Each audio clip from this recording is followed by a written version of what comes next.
daily dose of Big D energy.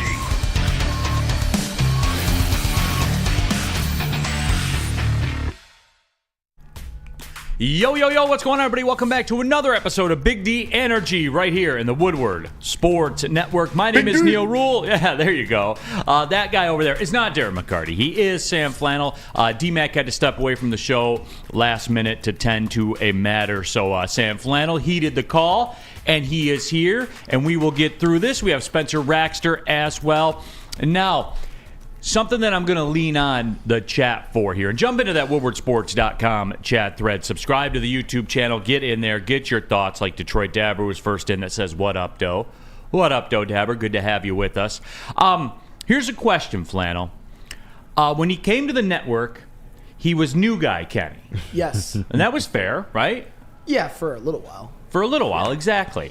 Then he shed the new guy Kenny mantra. With experience, he became KG. Of course. Which is his initials. Yeah. Right, KG? Big facts. Big facts. All right. But now he's with the show, and going forward, he will be the new sound guy. So what's the moratorium? Does he go back to new guy Kenny? Does he stay KG? What do we do? Oh, he's KG. I've known him as KG since pretty much day one. He's always going to be KG to me, and he's done an exemplary job from day one. Every time I've worked with him, it's been an absolute pleasure. So, yes, he is always going to be KG. Okay. Yeah. Once again, I pose the question, how long can a new guy be new? So, have we hired anybody else? I don't think so. I'm still the new guy. So, yeah, I wonder in it. Lorena Rios says KG is KG. Yeah, I mean, he is. Yeah, I see what he's doing right there. Real Cream of Wheat says, I prefer NGK, new guy Kenny. I'm cool with either. I know some of the Big D fans started off calling me NGK, so if you're going to keep calling me that, should we take it to the streets real quick? We can take it to the streets. Yeah, just a quick poll. Should he still be new guy Kenny, or should he be KG? Because in this role, he's new guy Kenny. Yeah. Here on this show at this time. And I will encourage the chat to vote KG. That will be my my endorsement. KG. I mean, KG rings a little better. Kevin Garnett might get a little upset, but that's fair. I wonder if he's got that like trademarked. Or I didn't even think the name of his podcast is KG Certified, so I don't know if he's actually certified to be KG, or I don't know how that goes. Shout out though. Yep. Shout out. There you go. Absolutely. So, yeah, let's see. Let's see what the people say. KG out of the gates, 59-41. Let's go. So your opinion holds weight, Flannel. Yeah. You spiked the Kool-Aid, as they say. I don't think I've won very many chats, any polls on this show. So let's get me maybe my first or second win out of a possible 25 that I've lost. It's all right. Let the man have KG. He's earned it. Okay, and I'm game for either way. Yeah. KG holding firm at 60, now extending the lead, 61-39. Hey, okay. 60-40. So, hey, if you want new guy Kenny, you better speak now or forever hold your peace. I'm good either way. I'm a man of the people, KG. I understand. / new guy Kenny. Your fate to be determined. You can still call me new guy Kenny. Well, You'll I get will, the distinct honor. I will operate at the will of the people because that's what I do. Big D Energy is a show for the people, Kenny. I get it. So that's how we operate here. Mike G says, Flannel fans. Hey, Mike G's the man. Yeah. Shad216 says, I would rather have Stalin endorsing me than Sam Flannel. Think about that. Jesus. Damn. Well, Joseph Stalin. God, you already know how I feel about you, man. You are probably the worst person in the chat. Across the, it's either you or Vitriolic Carnage or Detroit Supremacy. But you're right up there, Shad. Man, what are you, Brad Holmes? Out here naming names? Right. We'll get to that. Hall of Fame dropping. Yes. Yeah. No, we will get to that, though, coming up. And Real Cream of Wheat says, someone woke up and chose violence. Yep, Brad Holmes, Sam Flannel, they're all in the same. No, Brad Holmes more than myself, for sure. It was the most electric press conference I've ever seen in my life. As a Lions fan, absolutely. Yeah, I mean, in any form or fashion, the most electric I've ever seen. We're going to get there, though, coming up in about 10 minutes. All right, the polls are closed. It is KG, so congratulations, KG. You are KG. Pete Smith, here's a guy who killed over 50 million of his own people. or Sam Flannel. It's too close to call. That's funny. I'll give you that. Yeah. Real cream of wheat. Flannel also keeping receipts. No, absolutely he does. But we are going to get to the Brad Holmes thing. I do have to say this, though. You know what's amazing to me? What's up? And I was perusing. Look, I've said this before, and the fact remains. We are one of the largest digital sports networks in the country. We are the largest in Michigan. Facts. And so I have a good sampling of data to prove my point on this. But NFL football, this is the first bit of data we've had when you have a good NFL football team since Woodward Sports has become a network, the first playoff berth. I will say this, just kind of looking at the analytics of what we do digitally, the Detroit Lions, man, business is still pumping. Like, people can say they're tapped out, they're not going to watch a Super Bowl and all that kind of stuff. You have not tapped out of NFL football, everyone. We got Instagram Reels that crack 1 million views. We got this going in here right now, and it's proving this to me. You had the commissioner of the NFL give his speech yesterday. I don't know that this is ever going to stop, Sam Flannel. Sports fans in America are NFL fans that happen to like other sports. That's what they are. Well, NFL is king, and when it comes to the Detroit Lions, I mean, we'd all be fools not to say that the Lions being good were a gift to every single one of us in this room. And this was the first Lions team that's really, certainly in the last few years, but I think this is the type of team that just captured the hearts of a lot of people, and obviously they were very, very good, had a lot of players and coaches, and our GM, Brad Holmes, who really resonated with the people. So, yes, it's certainly been a fun and interesting time getting to cover this team, and it just does speak to NFL is king. If your city has a great NFL team, that's great for business, whatever sports talk radio or digital format that you're in. No, and it is. And I wonder what it is about football that gets us like this. That's a good question. And look, I ask these questions. I know there's no silver bullet. Everything in the world is a combination of things. It's not just one thing. We get caught up in this because we're like a take a pill society. You know, you have a headache, take a pill. Absolutely. You know, we're a one cause society. You're either in or out. You're either left or right. You're either black or white. Like that's the way that our society is, and it has been for a very, very long time. But I wonder what the biggest fact is. Is it the violence? Is it the gambling? Is it the fantasy football?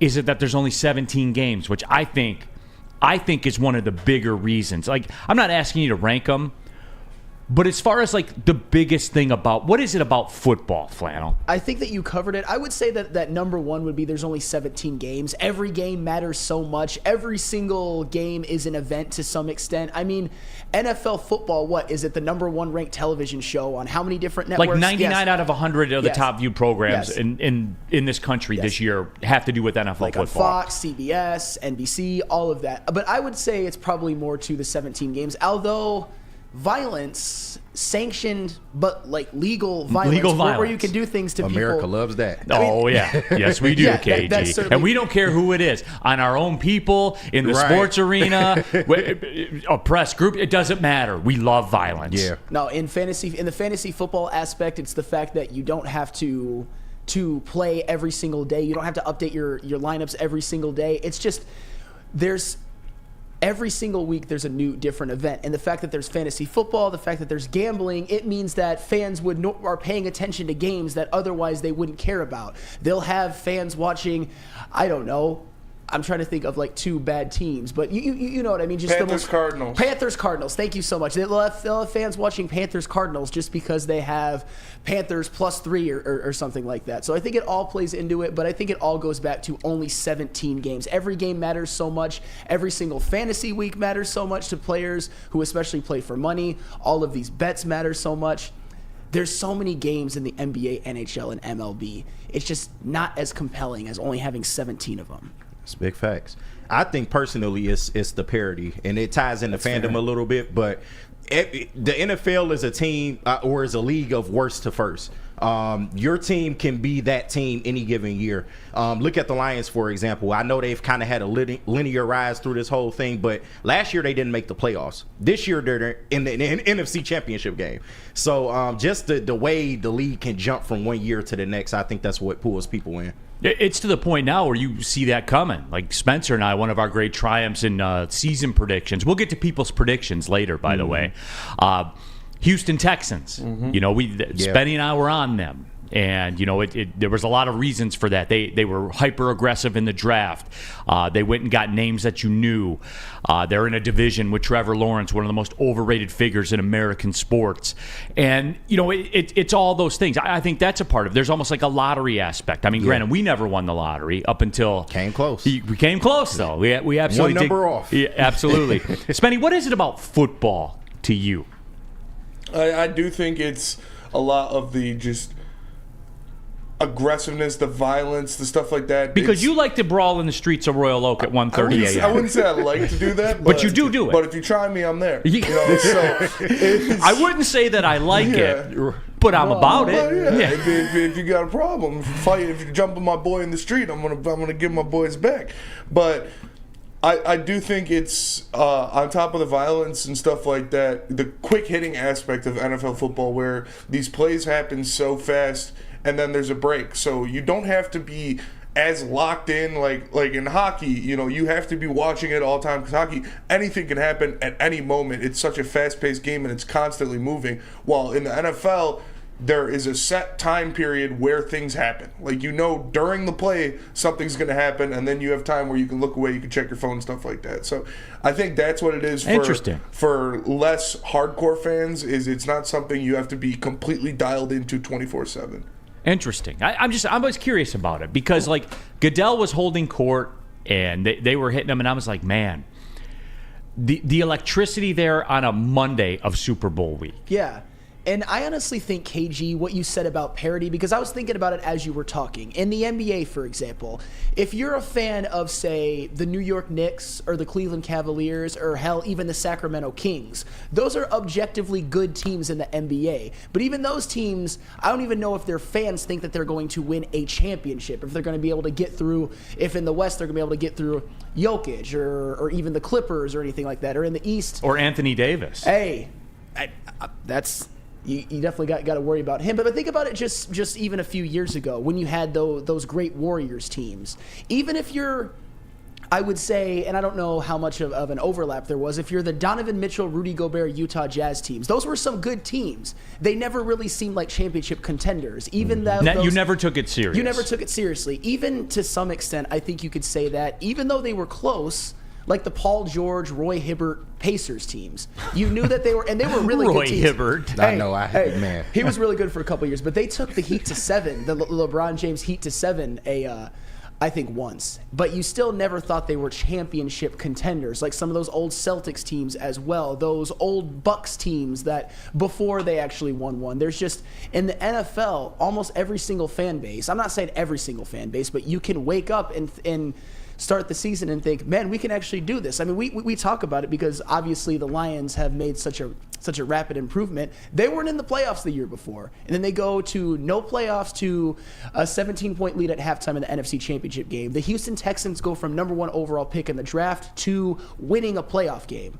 That stuff doesn't happen as often in other sports. The NFL is designed for you to have quick turnarounds, unlike any other ones. There's a lot of teams right now in the NBA, for example, who are in NBA purgatory, and it doesn't look like it's going to get any better for many, many years. Pistons. Shout out Chicago Bulls. No, it is. And you see that happen. You see it flip all the time in the National Football League. WoodwardSports.com chat where we're going to get to the Brad Holmes thing. Chuck Brewer says, Neal, can you talk about the national media going after Ben Johnson? Talk about clown media. I guess AG was a token interview for the Rooney Rule. Yeah, we'll discuss that. No doubt. That's on the show sheet. We'll be getting to that as well.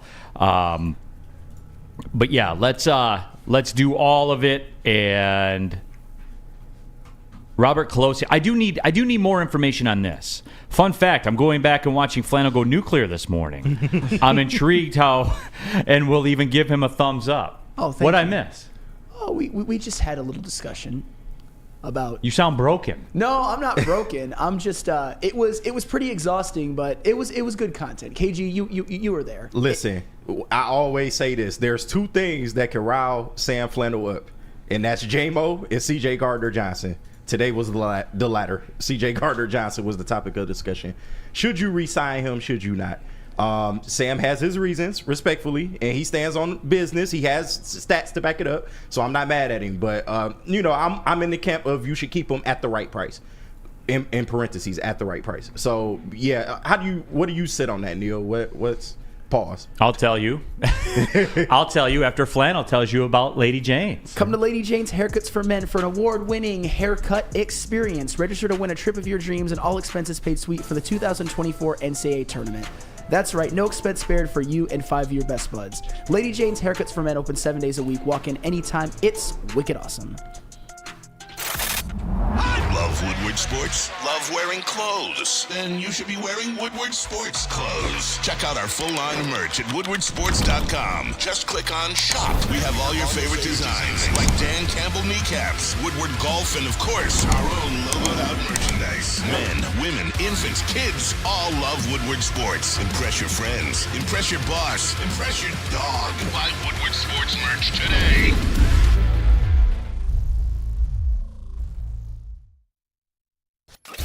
A ton of fun, a ton of sports, and a ton of man meat. Welcome to the Woodward Heavyweights, live daily 5 to 7 p.m. on Woodward Sports.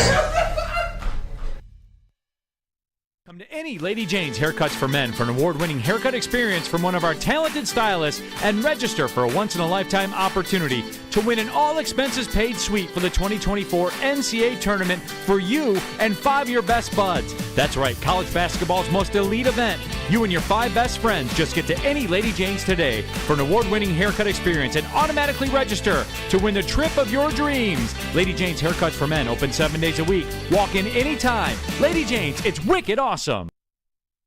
All right, we're off and running here. Big D Energy, Woodward Sports Network for the second time. D-Mac out today. Was a late-minute scratch. He had stuff to tend to in his personal life. So that's the reason, everybody. Calm it down. All right? What are you doing today? Where are you at? What do you got going on? What are you having for lunch? Yeah. Like, Jesus, man. WoodwardSports.com chat thread. Dos Burrito. Woodward doesn't do a good job with the programming changes. What are we looking at now? D-Max out, T-Foss in. Where are we at? Dos Burrito, we're here 11 to 1. You're here. Like we always are, man. Like he had something going on in his life, dude. Sorry. So guess what? We got to make adjustments, man. That's the way that it works. It's not an issue. So here we are, everybody. Thank you for joining us, by the way. Jump into that chat thread.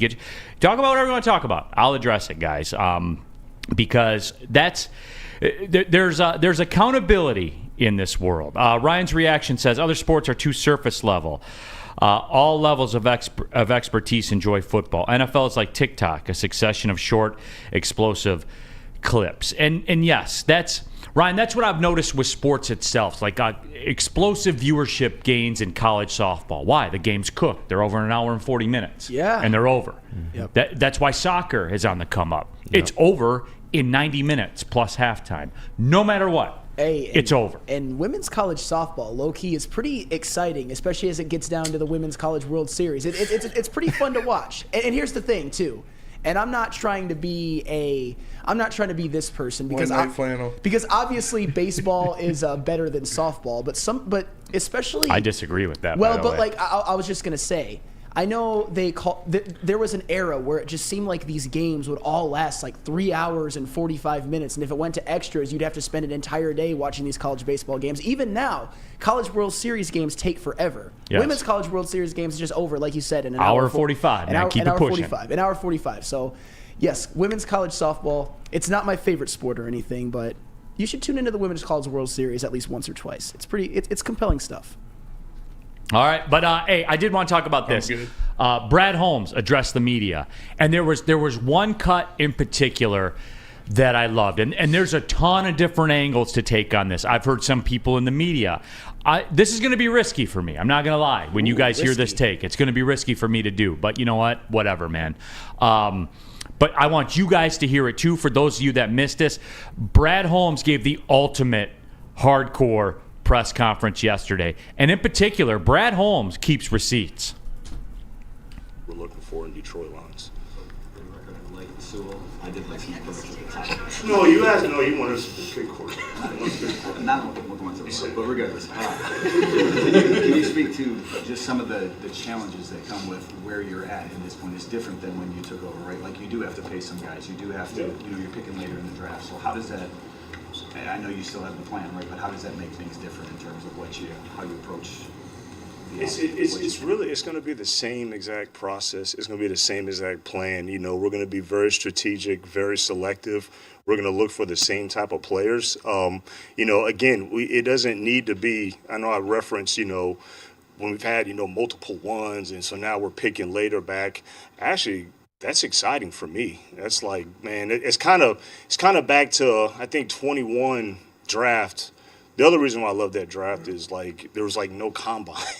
You know what I mean? It was like you either had to know the film and pick the right players or not, and actually know the player and have the right intangibles where I think, back there you're picking football players. And we're always picking football players. It's just that when we pick football players high, y'all have bashed us, but we'll still continue to pick football players in the guys as for us. So really it doesn't change. Will it be different? Yes, it will be different. It maybe not be as many high price external ads, but that's not required right now. So we'll just still keep sticking to our plan and go as normal. I think it's proven that it's worked so far for us. And that was Brad Holmes yesterday cooking. Some reaction to that in the woodwardsports.com chat thread. Brent says that Holmes was cooking everybody yesterday. Yes, he was. Chuck, I loved it all. He cooked. Also, too, I had this one here, and here it is. GW the Kid. Brad was talking that ish yesterday. Ooh-wee. Also, too, Adis 411 views are down. Not on digital. Mm-hmm. Did you catch that act yesterday? The Amon-Ra St. Brown discussions, pushing 250,000 views on Twitter, like Adis 411. Keep in mind, we are a digital sports company. We operate digitally. Digitally, we're the best in this state at it. That's a fact, not opinion. Go check the numbers. Talk to him. I welcome you to go check the numbers at D's411. So you guys can say what you want. That's fine. But I'm just telling you what is. Tell me what you think. I'll tell you what we know. But Brad Holmes was absolutely cooking. And look, Flannel, there were some in the media that were very upset, I guess, by what Brad Holmes had to say. And look, you have called me a Brad Holmes simp in the past. Well, have. And I would say I got receipts. No, I'm kidding. Go ahead. No, I would say that there's nothing wrong with being a Brad Holmes simp, especially with the first 3 drafts he's had. Go ahead. I mean, it doesn't even have to be a simp. He's, Lord Brad Holmes at this point. Just by the numbers, just by his track record, it speaks for itself. 3-13-1 in 2021 to an NFC Championship game appearance in 2023 where they had a 17-point lead with a halftime lead with a chance to go to the Super Bowl. That's with Brad Holmes, all you have to say is the results speak for themselves. No, they do. And again, like you can be like Katz and say he effed up the draft last year because he didn't understand positional value. Lions needed edge rushers, cornerbacks. The comment makes it clear that he hasn't learned his lesson. When he was saying that, though, Catspot, from the podium after the NFC Championship game that they played in, what do you guys want? What do you want from him? For real, what do you want from him? Like, Flannel can call me a Brad Holmes simp, that's fine. He's given me something I haven't had since I was an 8-year-old kid, all right? You haven't had in your lives. So stop with all this. It's clear what they're doing. Guys are under rookie control for a long time. He'll continue the process. And yeah, he keeps receipts. And when you do this work, when you do this line of work, you put your name on stuff, and it's out there forever. And guess what? When I'm wrong, I'll sit in front of this camera, look you in the eye like that, and say I was wrong about that. Because I'm not insecure. Because I'm not a bitch. That's why.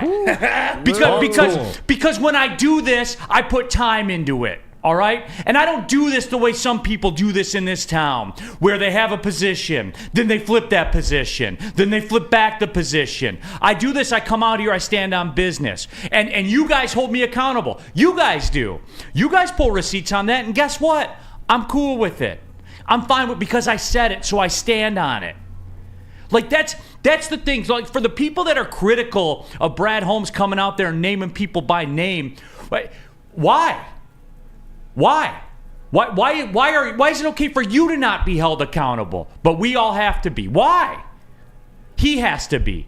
Why is it not okay? That's what I don't understand, Flannel. And there was a lot of pushback in the media and stuff like that. If you can't handle that, then get out of this line of work. Because we stand up there right now in the chat thread. You can flip through that chat thread. The stuff gets said about Sam, the stuff that gets said about me, about Spenmo, about Kenny's getting there now. That's fine, though. I can deal with that. Because I know where my opinions come from. I'm here to entertain you. I entertain you. I'm good at it. I understand that. I hope there's comfort in that to me. So as far as Brad Holmes goes, calling out the people, get out of this line of work if that upsets you. I'm just telling you now. I can deal with it. Because no matter what you guys say about me, no matter what happens on this show, I got to go pick my kids up from school after it's over. That doesn't change. I'll get up tomorrow. I'll work out. I'll come in here. I'll do the same thing. Brad Holmes will do the same thing. It doesn't. I don't understand the pushback on that, Flannel. Why? Because it's the media. You guys remember we got in that scrape with the Pride of Detroit people? Yep. And I praised them. And we got in that scrape about it, right? Like, if you're going to be that sensitive about it, then do something else, Flannel. Yeah. When are you going to quit? Well, hopefully not anytime soon. Yeah, there you go. No, but that's my point, though. Like, why is it a negative that he was naming names? And the people seem to like it for the most part. Well, if I'm going through the mindset of the people who are pushing back, and they're not right, by the way, there were a couple of things that Brad Holmes has done throughout his tenure that at the time maybe weren't popular, but in hindsight, the thought of it is very different, and they've aged very, very well.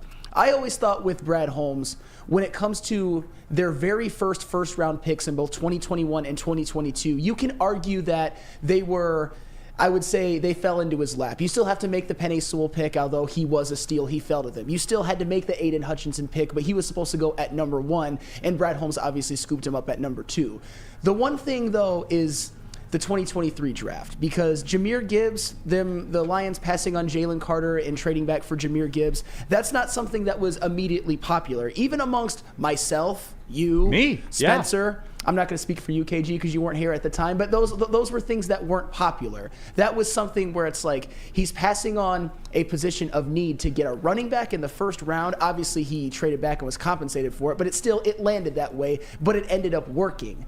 And also, with the whole at the trade deadline, some perceived needs of the Detroit Lions were not maybe addressed as well as a lot of fans would have liked. I know, Spencer, you went through it. You can't do it all in one draft or two drafts. You can't do it all. It's not possible. I'm just saying that when you take over a roster that had Trey Flowers and Jamie Collins and Jelani Tavai making $19 million on your cap to not play, you can't fix that in 3 drafts. Well, you can't. I'm just saying, and I'm not trying to attack you, Spenny, but you said on that day the Lions can't compete with the Cowboys, they can't compete with the Seahawks, they can't compete with the Eagles, they can't compete with the 49ers. And obviously they won 2 playoff games and had a 17-point lead at halftime in the NFC Championship game against the San Francisco 49ers. So the reality is that the Lions, they were one of the best teams in the NFL this year. All the things that Brad Holmes did that maybe weren't popular at the time, they have worked. And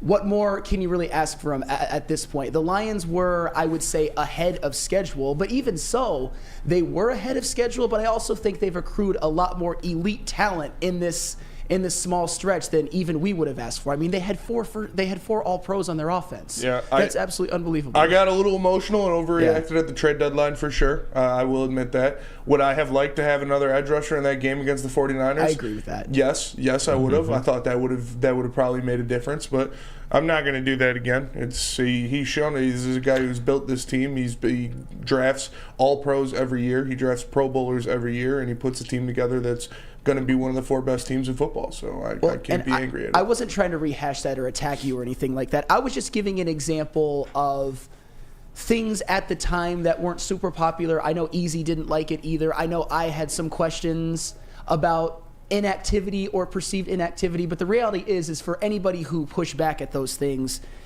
at this point, I made a joke on Wake Up Woodward early this morning. Hell, if Brad Holmes drafts a goddamn kicker in the first round, I will just say, yes, Lord Holmes, just because of how quickly this turnaround has been expedited. I mean, next year, they could go to the Super Bowl. And nobody's looking at you crazy or anything like that. I think next year they're going to be even more talented than they were this year because you trust Brad Holmes to have another kick-ass draft class and then maybe re-sign some guys or make a move. Or maybe not. We shall see. But at this point, he has earned, I think, everybody's implicit trust. Like unconditional trust. Yeah. No conditions. Kind of like when you're with Guardian Alarm. It's unconditional trust because they're goated in the home security game. Oh, it is certainly unconditional when it comes to Guardian Alarm. And it's a new year. Still a new year, even though it's February. Let Guardian Alarm offer you customized solutions from real experts. Our professional technicians take the time to recommend security and automation solutions specific to your needs.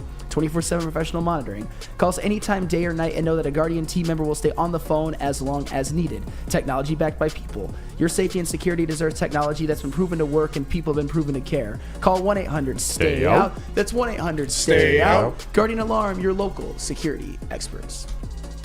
Have you ever wondered where all the finest restaurants get their steaks? It's Fairway Packing Company, providing Michigan restaurants, hotels, and casinos with prime beef for over 60 years. But now you can buy these cuts of meat for yourself at the Steak Shop by Fairway Packing Company. Prime porterhouse, A5 Japanese New York strip steak, dry aged Wagyu beef tomahawk.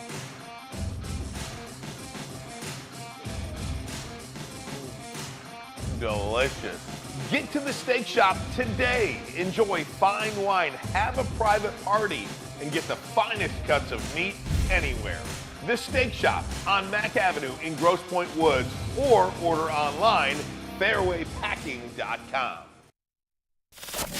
We don't like to brag that we are the toughest sports network in Detroit, but we do have a guy named Darren McCarty on our side. Woodward Sports. Planet Fitness, you can get energy without the judgment. Hi, can you help me with this? You don't know how to use it? This is better. Join now through January 19th for just 24 cents down, $10 a month. Never intimidating, always free fitness training and equipment for every workout. Join today during the Big Fitness Energy Sale for 24 cents down, $10 a month, cancel anytime. Deal extended through January 19th. Over 50 Metro Detroit locations. Since 1996, back when Boys to Men was singing Motown Philly, Feldman Automotive has been driven to provide a fast, convenient, and first-class car buying experience. It's called the Feldman Advantage. There's 18 Feldman Automotive locations, so there's a Feldman dealership close to your backyard. Go to feldmanauto.com, find the dealership that's closest to you. I've gotten a chance to know the people at Feldman, certainly at Feldman Chevrolet in Novi. They are first-class people. They care about the job that they do. I can just tell you that from personal experience. Sam Flannel can tell you that from personal experience. He's bought in a car before from Feldman Automotive, and in particular Feldman Chevrolet, Michigan's #1 Chevrolet dealer. First-class people, a first-class organization. Woodward Sports Network, we broadcast from Feldman Chevrolet in Novi. Make sure you catch us out there. It's Feldman Automotive. All right, we're keeping it pushing here. Big D Energy, Woodward Sports Network. Just reaction to the Brad Holmes presser. And I want to see where the people are at with it, because some people in the media got upset because Brad Holmes came out and named names. Ooh. But when you write this stuff, when I say, and I'm putting me in there too, because I want to understand. I want everyone Carlos, to understand. That's damn. I hate that guy.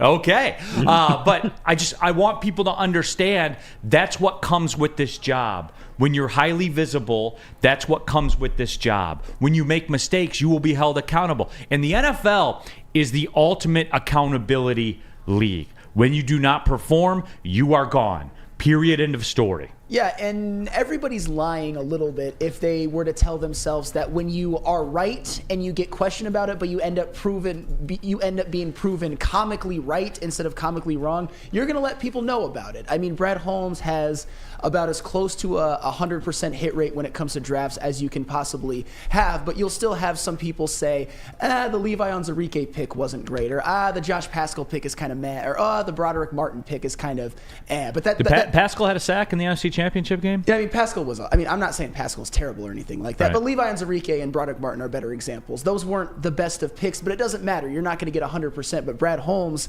is hitting as close to 100% as you possibly can. And some of the picks, well, there weren't even. Actually, I'll just say the Gibbs and Laporta. Those were the ones that I thought were the most questioned in terms of high-end Brad Holmes picks. Have both turned out to be. And Laporta went on to have the best rookie tight end season in NFL history. Say that again. That's unbelievable. Sam Laporta had the best NFL tight end rookie season in NFL history. He did. History. Like, no tight end that's ever been selected has ever been better in their first year than Sam Laporta was. And I questioned that one. I did. But I am not an NFL GM. Brad Holmes is, and he was right. Well, I will get on the stand right now and say that the tight end thing wasn't necessarily where I wanted to go, but if I had my choice, I would have gone with Michael Mayer, and that shows why. What do you have? Brad 11 Holmes. Catches this year? He wasn't great. And he wasn't great. And that's why he's Brad Holmes and I am not. But that's the thing, is that it's much easier to just say, you know what? I was comically wrong. I am dumb. You're smart. I am not attractive. You are attractive. I'm ugly. Yeah, right. So. That's all that it is. And Brad Holmes, he's gonna talk his ish about it because he was right in those scenarios. He was, I would say, at least justified in not making a big splash move at the trade deadline, because the Lions made it further than I think any of you, even in the chat, thought that they would. The goal was win a division and win a playoff game. They did that, and then they won another one, and then they proved that they belonged on the same field as the San Francisco 49ers. I will contend that Lions team in the first half of that game was the best version of any NFL team that I saw all season. I'm like, they're winning the Super Bowl. Obviously, it didn't work out. The second half was a bit of a disaster, but still, they belonged. Mm-hmm. They're going to be around for a very, very long time. They're just getting started.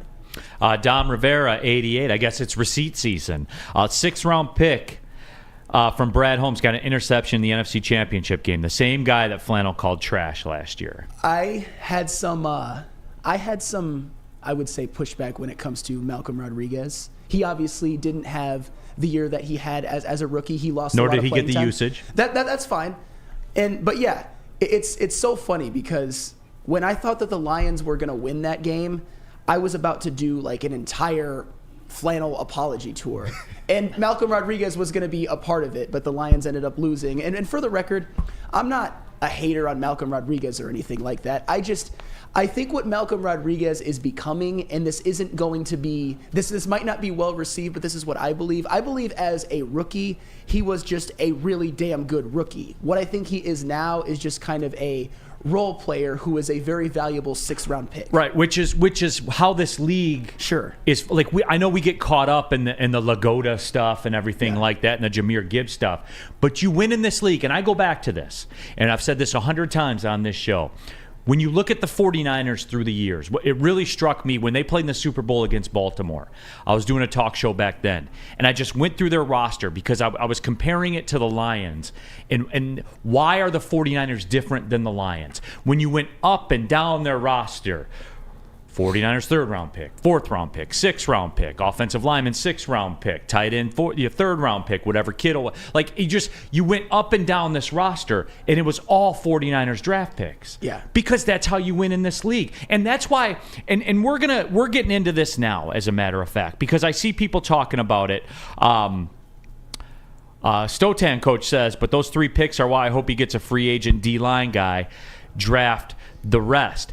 But because I do think the takeaway that I had, other than just bombing the media by name, which was entertaining, and if we're about accountability, we're about accountability. But with that being said, I do think, and Spenny's going to hate this. Ooh. He's absolutely going to hate this. But I want to go to Spenny and get his thought on it. Go to him first. Here was my takeaway, Spenny. Okay. I think he prepped the people that in free agency, I think they're going to run it back in terms of the philosophy that they approached last year. 1-year deals, short-term deals. They're not getting you a $25 million a year cornerback. They're just not. Yeah, that's what he sounded. That's what it sounded like. That's what he said. It sure did. Yeah. Spenny ain't taking a stand around here anymore. Brad Holmes may get you next. Yeah. That's fair. I mean, it's worked. It's got him to an NFC Championship game. So, yeah. Well, it's kind of where I'm at. Where initially I don't love it. I saw some options for edge rushers or corners that aren't cheap, by the way, but I would make a run at them. And then I gave you the example of a Bryce Huff, whose average market value calculated was like $9 million a year or something like that. But when the results speak for themselves, like they have with this Brad Holmes architected Lions team, there's really not a whole lot you can say. They weren't just a good NFC North team. They weren't just a good NFC team. They were a borderline great NFL team. And as you see these players develop, particularly on the offensive side of the football, they're really talented too. Their offensive talent, as I've said before, can go player for player with almost any team in the league. I would say can go player for player with any team in the league. I mean, I brought it up yesterday. The San Francisco 49ers had 5 All-Pros. The Lions had 4. And one of the 49ers All-Pros was Kyle Juszczyk, and I think they should stop giving All-Pros to fullbacks. And one of the positions where the 49ers were All-Pro and the Lions were not was Christian McCaffrey. But what David Montgomery and Jahmyr Gibbs give you out of the backfield is even better than what Christian McCaffrey and you know does. what, too? To go back to the Gibbs pick for the cat spot people and stuff like that, Christian McCaffrey's salary, I think, is what, $15 million a year? Something like that? He's very high paid. Yeah, $15 million a year. Is Christian McCaffrey 15 times better than Jahmyr Gibbs? No, Not 15. Absolutely not. So then Gibbs does have value than cat spot, Absolutely. right? I mean, don't get me wrong. CMC is the best in the world right now, but no, 15 times better. Not is he close. Is he 6 times better? No. 5 times better? No, Maybe 2. Yeah, like 2 or 3 or something like but that. But he's paid 5 or 6 times more. And that's part of it. Like that's the nuance, Flannel, that I don't think people understand. Like Drago here says, sounds like we need a better defensive line scout. They were second in the league against the rush. Nobody ran for 100 yards on them this year. Nobody. Even your God, Christian McCaffrey, didn't run for 100 yards on them. You see what I'm saying here? Like, I know that's what we're taught to think. Like, what, the defensive line's bad. We need more defensive linemen. They were second in the league against the run. You can't get much better than that, everybody. You just can't. No. So to say their defensive line was trash or was not good, that's inaccurate. That's false. I mean, the only teams that really went off against them on the ground this year were the Bears and the Ravens. And what do those two teams have in common? Probably the 2 most elusive running quarterbacks in the NFL.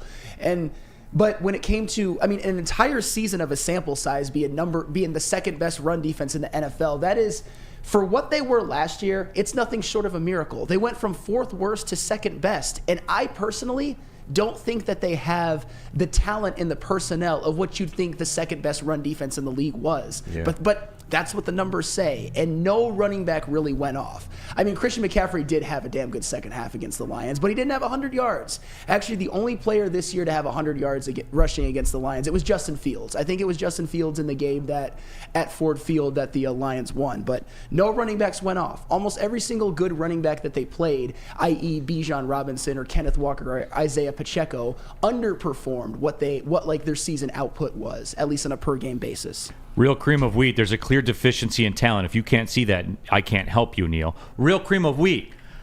So you expect him to address every single need in one draft, right? That's what you're telling me, right? That's what you're telling me. Because if you can't see that, then I can't help you, real cream of wheat. Well, I can't. Well, Chris Ogdahl in the chat, he says something that I thought was interesting. Do people forget that the Lions had 3 defensive starters hurt for practically the whole year, and they still improved? And I look at it as...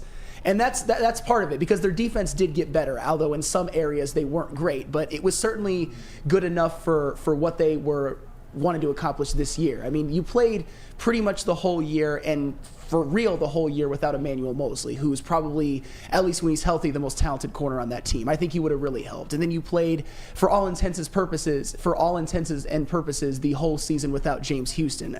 And we talk about him as some guy who... I don't know if he's necessarily an every down edge rusher, but in his rookie season, he had 8 sacks in 7 games. He probably, and I can't confirm this, but in terms of sacks per snaps played, James Houston was a goddamn demon. And who knows what he would have done if he would have been healthy the whole year. So you have to certainly take that into account. And like we said, the defense did get better. That run defense was elite. By the numbers, it was elite. It was the second best in the entire NFL. Well, I know the first best in terms of pet supplies. I know the first best. The first best, the only choice you can make in terms of pet supply is Premier Pet Supply, because Premier Pet Supply is hands down Michigan's best pet store. Same prices and all the conveniences of the online and big box retailers, with one major difference. They're family and locally owned and operated for 30 plus years, 60 plus brands of food with nutrition experts to help you, and same day local curbside delivery. Make sure you check out Premier Pet Supply at www.premierpetsupply.com. At work and at home, we're there with smarter security solutions. Featuring complete automation with customized alerts and more. For over 90 years, we've been the company that's been counted on to protect what matters most, all with personalized service and care. Right now, for a limited time, receive a free video device plus free installation with a new home system. Guardian Alarm. We protect Michigan. A ton of fun, a ton of sports, and a ton of man-meat. Welcome to the Woodward Heavyweights, live daily 5 to 7 p.m. on Woodward Sports. Love Woodward Sports? Love wearing clothes? Then you should be wearing Woodward Sports clothes. Check out our full line of merch at woodwardsports.com. Just click on shop. We have all your favorite designs, like Dan Campbell kneecaps, Woodward golf, and of course, our own logoed out merchandise. Men, women, infants, kids all love Woodward Sports. Impress your friends. Impress your boss. Impress your dog. Buy Woodward Sports merch today. One. Tired of the same old Detroit sports wearables? We got you covered. Go to woodwardsports.com/shop. The very best in Detroit sports wearables. The Stoke Not Scared shirt, that should be at the forefront of your Detroit sports closet. It's hoodie season. It's beanie season. Although the weather it's going to crack a little bit today. I felt that little spring training baseball vibe in the air today. I felt it. I'm not going to lie to you. Could I interest you in some Tigers talk? No? Yeah. Okay, we'll keep it pushing. All right, hoodie season, beanie season, woodwardsports.com/shop. Baseball, football, basketball, hockey. There's the Woodward Sports golf line. I saw some of the golf courses are opening up. Get it in, everybody. woodwardsports.com/shop. Keeping it pushing here, Big D Energy, Woodward Sports Network, Neal, Ruhl, Sam Flannel. D-Mac was a late scratch. I guess that's how you'll put it in hockey terms. Hopefully we get D-Mac back tomorrow. We got KG in the house in his new home in the sound booth. Damn right. I got to put an F on it. Booth. Yeah. We got Spencer Raxter here in the building as well. Don't forget to check out the heavyweights, 5 to 7. You can make fun of Easy's baseball swing all you want. Somebody does that at least once a day in the chat, Spenny. Oh, yeah. And I always catch it. I'm always going to catch it. But, yeah, look, we've been talking about Brad Holmes and what he said about the media and stuff like that. But I think there was also something again, this was the most electric press conference that I've ever heard during my time as a Detroit sports fan, which, i.e., is all my life. And he had things to say. He stood on business. He told you what the plan was to some degree. He also talked about his draft philosophy and the type of players that they draft. And I want to play this for you because I want you guys to listen to it, and I think it extends to another area. This was Brad Holmes on the type of players that he drafts. Yeah, that's a great question. Tim, like I tell that to our scouts, like we have to get past just looking for the most talented player. Like that's, in my opinion, that's the prerequisite of evaluation. That's who's the fastest, who's the strongest, who's got the most height. That's very coherent thing to do. No, it's how do you find the right intangibles in a football player, and that's what's made us who we are. And that's what I was saying about that 2021 class. That was very intentional to find those guys that had the intangibles. It's not that, we waited to the 4th round to pick a wide receiver. No, we wanted St. Brown. He had the intangibles that we were looking for to set our foundation. And so, and look, a lot of those guys, they're eligible for extensions now, you know, and a handful of them are, you know. But again, it just goes back to what we build and being very intentional about our intangibles and what we're looking for in Detroit Lions. And that was Brad Holmes, Flannel, talking about the draft and how they are intentional in what they do. And I'll tell you what, we talked about kind of foreshadowing. I think that they're not going to stun you in free agency. They're not handing out 4-year, $100 million contracts to anybody in free agency.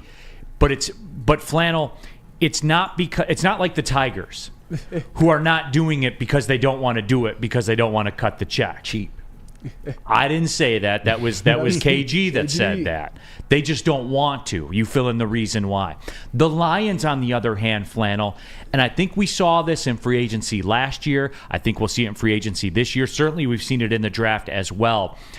They are looking for their guys. And what I want to rally against is what I've heard around town from other people with talk shows and things like that say, well, sometimes you got to take a bad guy. It's not that. It's not that with them. There is a set. There's a skill set they look for. Then there's an intangible set they look for, and that's what they want. They're a single guy in their 30s with high standards. That's what they are. Yeah, like seriously. Yeah. So this whole idea of intangibles and being like a Dan Campbell guy or a Brad Holmes guy, that's something that I kind of thought was a little bit of an annoying trope for a while. But this is, again, where I have to be self-aware and say the results certainly speak for themselves, because I don't buy into a lot of that if you're not talented. But if you're a good player, but you also have high character, you're a hard worker, you're a team guy, then that's really the whole package. I mean, he talks about the 2021 draft, for example. When you look at actually who were picked, you've got two superstars, Penei Sewell and Amon-Ra St. Brown, a number 7 overall pick who you maybe could have foreseen, but then Amon-Ra St. Brown is a 4th round pick, first team All-Pro wide receiver in year 3. And that's not just because of his prodigious talent, which he is very talented, but it's the want to and the work ethic. And with Amon-Ra St. Brown, I see that more as a value in somebody like him than for somebody who also isn't a good player. But then you look into that draft, Aleem McNeil, Ife Melifomu, Derek Barnes. Those are 3 starters on the defensive side of the ball, and they were all 3rd round or later. And then you look at some of the other picks that were made, like Aiden Hutchinson, very, very talented, supremely talented, but also, what do we always say? High motor, hard worker, great guy, team guy, character. Nobody questions that about him. Brian Branch is another one. I think that, thank you, by the way, to his, I would say, subpar combine for some teams getting fooled out of taking him and the Lions being able to draft him. But one of the things that was always said about him is that he was always a very smart football player, leading that secondary at Alabama pretty much from day one and doing a damn good job. And then you see when he actually plays in the games for the Detroit Lions, like, man, he is fast. Man, he is athletic. Man, he is supremely talented. So it's another one where I've come around more, at least when it comes to talented players and maybe the Detroit Lions draft philosophy, that I might not have to love the whole idea of like Dan Campbell guy or stuff like that, but I'm learning to be okay with it and even liking it because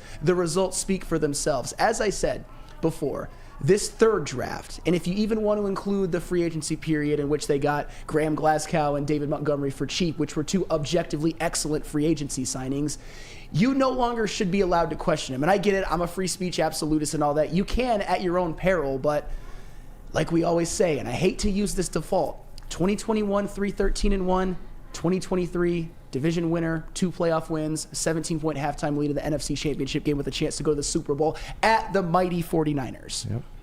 And that's the resume, man. Yeah. That's absolutely the resume. And look, I got a feeling, because I'm doing all this with a purpose right now, because when we come back from the next break, Sam Flannel and I are going to have a civil discussion. Civil? It'll be civil on my part. We'll see. we absolutely will see. Pending. Pending approval by the International Federation. Yeah, that's what it's going to be. No, but I think he's laying the groundwork for everybody. So, and Spenny, I could tell you do not like it. You do not like it. Yeah, I'd like to see them add a star to push them over the hump. personally. No. But if they don't, they don't. Well, that's the thing. I would too. Like I'm with you. I'm not going to be mad if Brad Holmes doesn't deem it the right decision. No. You can't. But I am. Spenny, you will be though, won't you? I mean, I'll be mad at heart, but I'm not going to talk shit about it. Yeah. Right. You don't want them receipts. You don't want your car being full. Hey, man, he's. What can you say? Yeah. Seriously, like, I think it's partially PTSD as Lions fans. Yeah. You know what, Kenny? Thank you. Can we just admit that? Yeah. Like, you know what? There's 2 minutes left in the segment. Yeah. Feel free to jump in the chat and just say, yeah, I'm scared still. Yeah. It's got to be. What else can it be? There's a resume there. They did this year. Like, people act like we, like, massively underachieved this year. No. They do. Yes, they do. Well, you shouldn't. I've just always said, and people really, really hate when I do this, but I don't care. There's still some sting to being that close and blowing a 17-point halftime lead at the NFC Championship game. There's sting for everybody, Flannel. Yeah. Like Lamar Jackson, you think Lamar Jackson still looks in the mirror when he gets up every day and says, God damn it, man. Yes, absolutely. I'm just saying that 17-point halftime leads in NFC Championship games don't grow on trees. I have no doubt that the Lions will be back. I have no doubt that they will win one of these things, but that was a golden opportunity. It was a golden opportunity that the Lions squandered in a lot of ways, but it was also a massively, and I cannot state this enough, massively successful season. And the Lions, they are more set up to be successful in the future than any team in the NFL that I can think of off the top of my head, or at least as well set up. Yeah.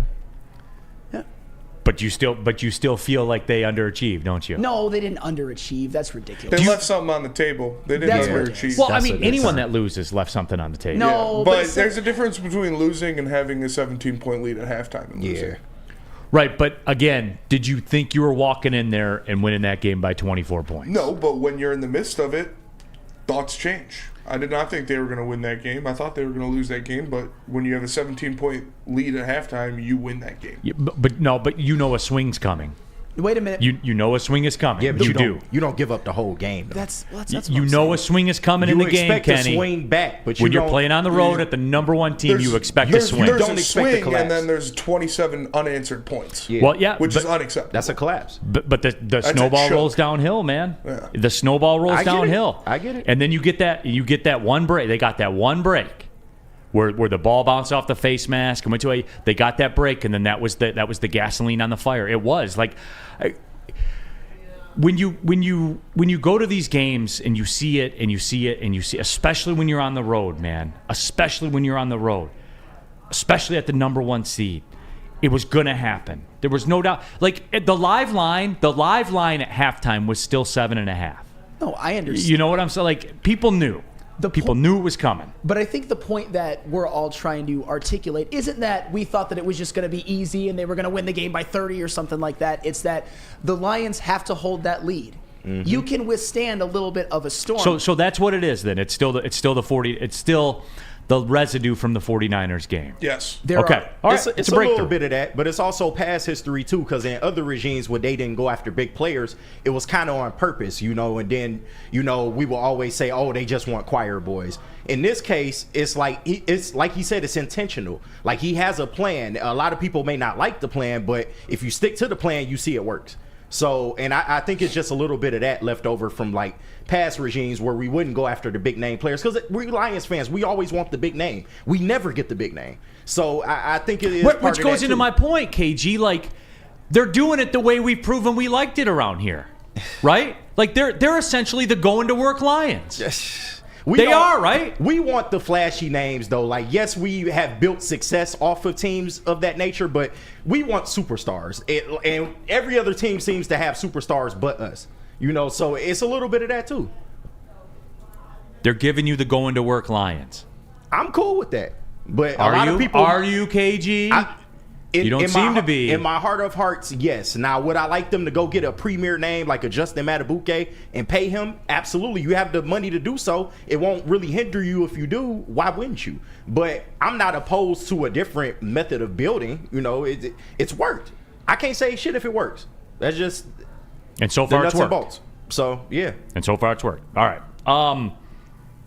Planet Fitness, everybody. Hey. just at Planet Fitness a couple hours ago. It was the long cardio day. I don't want to say there was some slippage, but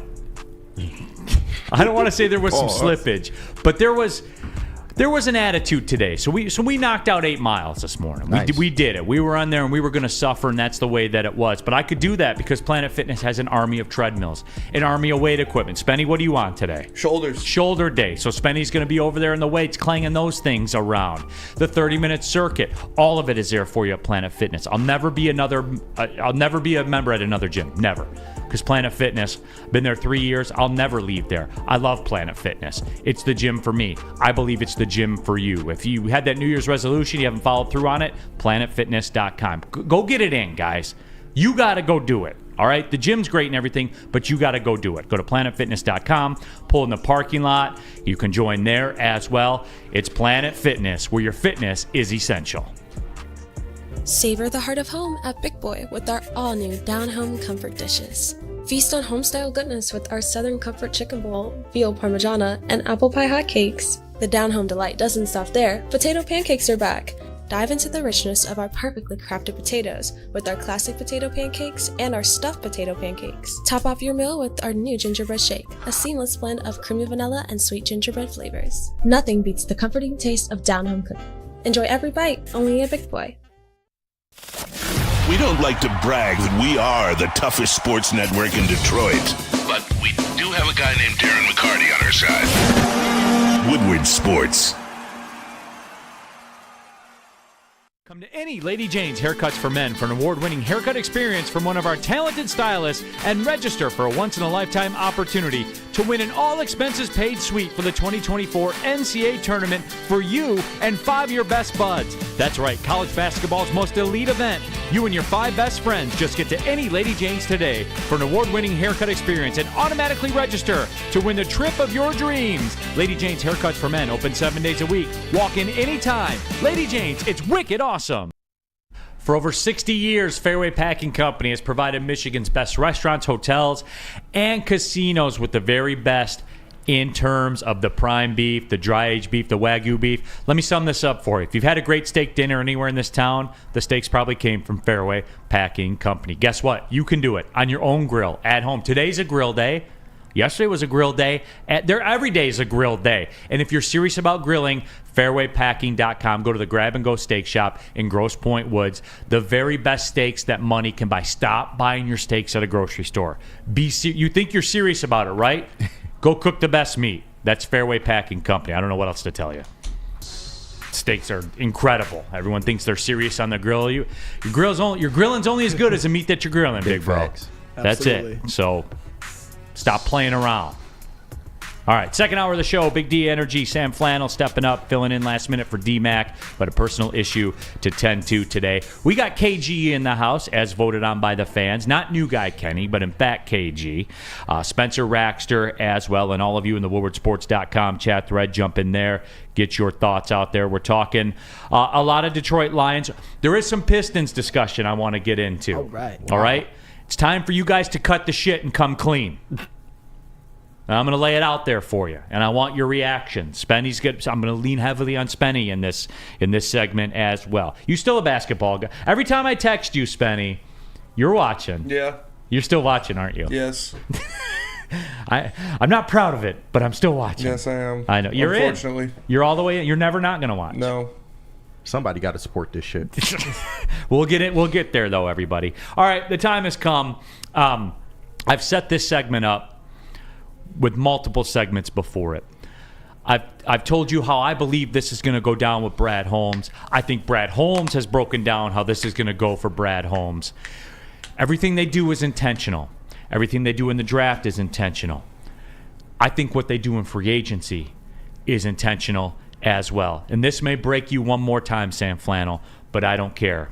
Because C.J. Gardner-Johnson, I know you cite stats from a season where he played 4 games or whatever and cite that as the gospel, despite the fact he did have an interception in a playoff game that the Lions won, something you had never seen in your lifetime before, but I digress. We'll leave that out. C.J. Gardner-Johnson, bring him home, Flannel. bring them home. And here's why. Because everyone that talks about sometimes you can't just take all choir boys and everything like that. Well, guess what? No one's going to confuse C.J. Gardner-Johnson with a choir boy when he's out there on the field. And I've said this before, and I got pushed back in it when he got the penalty at the 49ers game, which ultimately didn't cost him. It was risky. It wasn't the most intelligent play probably at the time, but he got away with it. And it's a bottom line business. But with all that being said, Flannel, C.J. Gardner-Johnson is that dude that brought an element to this team that this team needed, that this team still will need next year. And I know you only get caught up in numbers, and that's it. And games played and all that, I understand that. But the locker room's a real thing, Sam Flannel. Yes. Those dudes ride with him. Brad Holmes rides with him. And C.J. Gardner-Johnson, bring him home again, Flannel. Sorry, that's going to break you. No, it's not going to break me. You know, those silly little things called playing football games. I know. Silly. And also, Neal, I think it's baffling that you defend that personal foul on Deebo Samuel. For another reason, why did he have to go after Deebo? Why are they even feuding in the first place? Because he's a running back. And he got a little bag, and he talks a lot and stuff like that. Don't be friendly when you see me. Deebo Samuel is objectively a better football player than C.J. Gardner-Johnson. Objectively. And it's not even close to me. And that's always been my thing. I know I'm a Lions fan, but I'm also a truth teller. It's just that even when it comes to that NFC Championship game, it was that moment. It's the fact that after the Lions scored the touchdown, after the offense bailed CJGJ out, by the way, after he cost his team 15 yards, what does CJ Gardner-Johnson do? He waves to the fans as bye-bye San Francisco. Flannel, stop being a bitch, dude. Bitch. Yes, it is. That's being a bitch, man. Okay. He waved to the fans, and that flipped the entire fortune of the football game. Oh, my God. He waved to the fans, and everything was over after that. No, but that's not something you do. The game wasn't over. Did the Lions... Why? The Lions... Because it's... Why? Because it's too preemptive. What impact did it have? Here's what it did. I got to hear this. The way you adjusted your chair, I have to hear this. No, wait a minute. I'm not saying that it directly impacted the game. You did. Sure you did. No, Sure you did. You can't get that mad if you don't think it impacted the game. I'm just saying that it's an unnecessary thing to do. I think that it shows that So what? Okay, but after the game was over... What impact did it have? After the Lions... What impact? After the Lions blew that game, by the way, which they did... What impact did it have on the game? It didn't have any impact on the game. Then what are you flipping out about it for? But it's not something that you have to do. It's not What smart. does it matter? If it has no impact, what difference does it make? Because the Lions ended up losing that game. And by the way, before victory formation, they showed a picture of George Kittle kind of waving at the camera, like, bye, because he's like, yes. Did it hurt your feelings, No, Flannel? it didn't hurt my feelings. He had every right to do that because C.J. Gardner-Johnson had done the whole wave. If you're the San Francisco 49ers, you have every right to be like, bro, he was waving at us when they were up by 14, and we came back and kicked your ass. Come on. And by the way, C.J. Gardner-Johnson was terrible in that game. He was the worst player on the whole field for either team. Statistically. Terrible. Horrible. And now football focus. Now Pro Football Focus is the Bible. This is one of those episodes where we Pro Football Focus, man. That's the narrative. That's the narrative Bible. Neal, we bust it out when we need it. Go ahead. Neal, yes. If you know anything about me, I love Pro Football Focus. I know. I bet you do. I bet you do. I'm not like a narrative guy. I use it all the time. But it's not just Pro Football Focus even. It's the fact that you could see when you were watching the game that he was missing tackles all over the field. And then when you look at the missed tackle percentage, it was a morbid 43%. He almost missed as many tackles as he made. He just wasn't good. And to me, this season, what I've always said, and this isn't even a knock on CJGJ, it's more pro the other players. With CJGJ being out he only played 3 games. It gave an opportunity for guys like Brian Branch, I think, to shine brighter than maybe he originally would have. And Brian Branch was phenomenal this year. He was one of the best rookies, period. It gave a guy like Ife Melifonwu, when he really got integrated back into the defense, to really be a spark plug for this defense in the last 4 games. And he even played a couple of more where he played well. And he was... When you look at Pro Football Focus, it's actually very kind to Ife Melifonwu, who was actually the 9th rated safety in the entire NFL this season. I know you guys don't believe that, but it's true. And then even Kirby Joseph, your guy, your favorite person, who I wouldn't say that he's necessarily a great safety, but he is a playmaker. He led the team in interceptions this year. He led the team in interceptions last year. He's made many big-time plays in many big-time games. He intercepted the last pass Aaron Rodgers ever threw in his career. Well, and the Lions are 6-0 in games in which he's had an interception. My thing is that it's a better safety room, or safety / nickel corner / a slot corner room, than I think any of us really envisioned. So in my opinion, you don't need to give him any of the cap, because I think you already have enough there right now. That's one of the angles that I think people don't listen to, but that's probably the biggest part of it. They don't need him on the field for me. Really? Really what? Was it really that egregious what I said? No, there was tons of cap in it.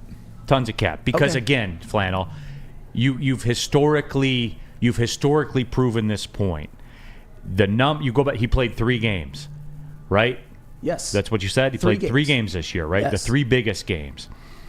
Did he make a play in one of the playoff wins? Yes, he did. Did he make a play? He played 3 in the regular season, obviously all 3 in the playoffs. Yeah. Just so we're clear. He made a play in a playoff game, but he wasn't very good against the Los Angeles Rams. Check the numbers on that. And he was objectively terrible against the San Francisco 49ers. There was more bad than good this playoffs. Yes, he made a play, but it was kind of more of a right place, right time interception, if we're being real. You still got to make it, but I'm just saying. Isn't by definition every interception ever pretty much a right place, right time thing? No, not all of them are deflected right into your hands. Sometimes you have to break on the ball and stuff like that. And I'm not discrediting it. I'm just saying that Here's the narrative, and you're coming from this camp right now. Kevin Bell says C.J. Gardner was all talk and never walked the walk. I disagree with that. I watched him make plays in a playoff game. Mm-hmm. Even in the regular season, his first game back, he got a pick. But we leave that out, KG, because that doesn't fit the Pro Football Focus narrative. No. My thing is that, on an individual basis, he might have walked the walk against Baker Mayfield. He might have got a pick in a regular season game.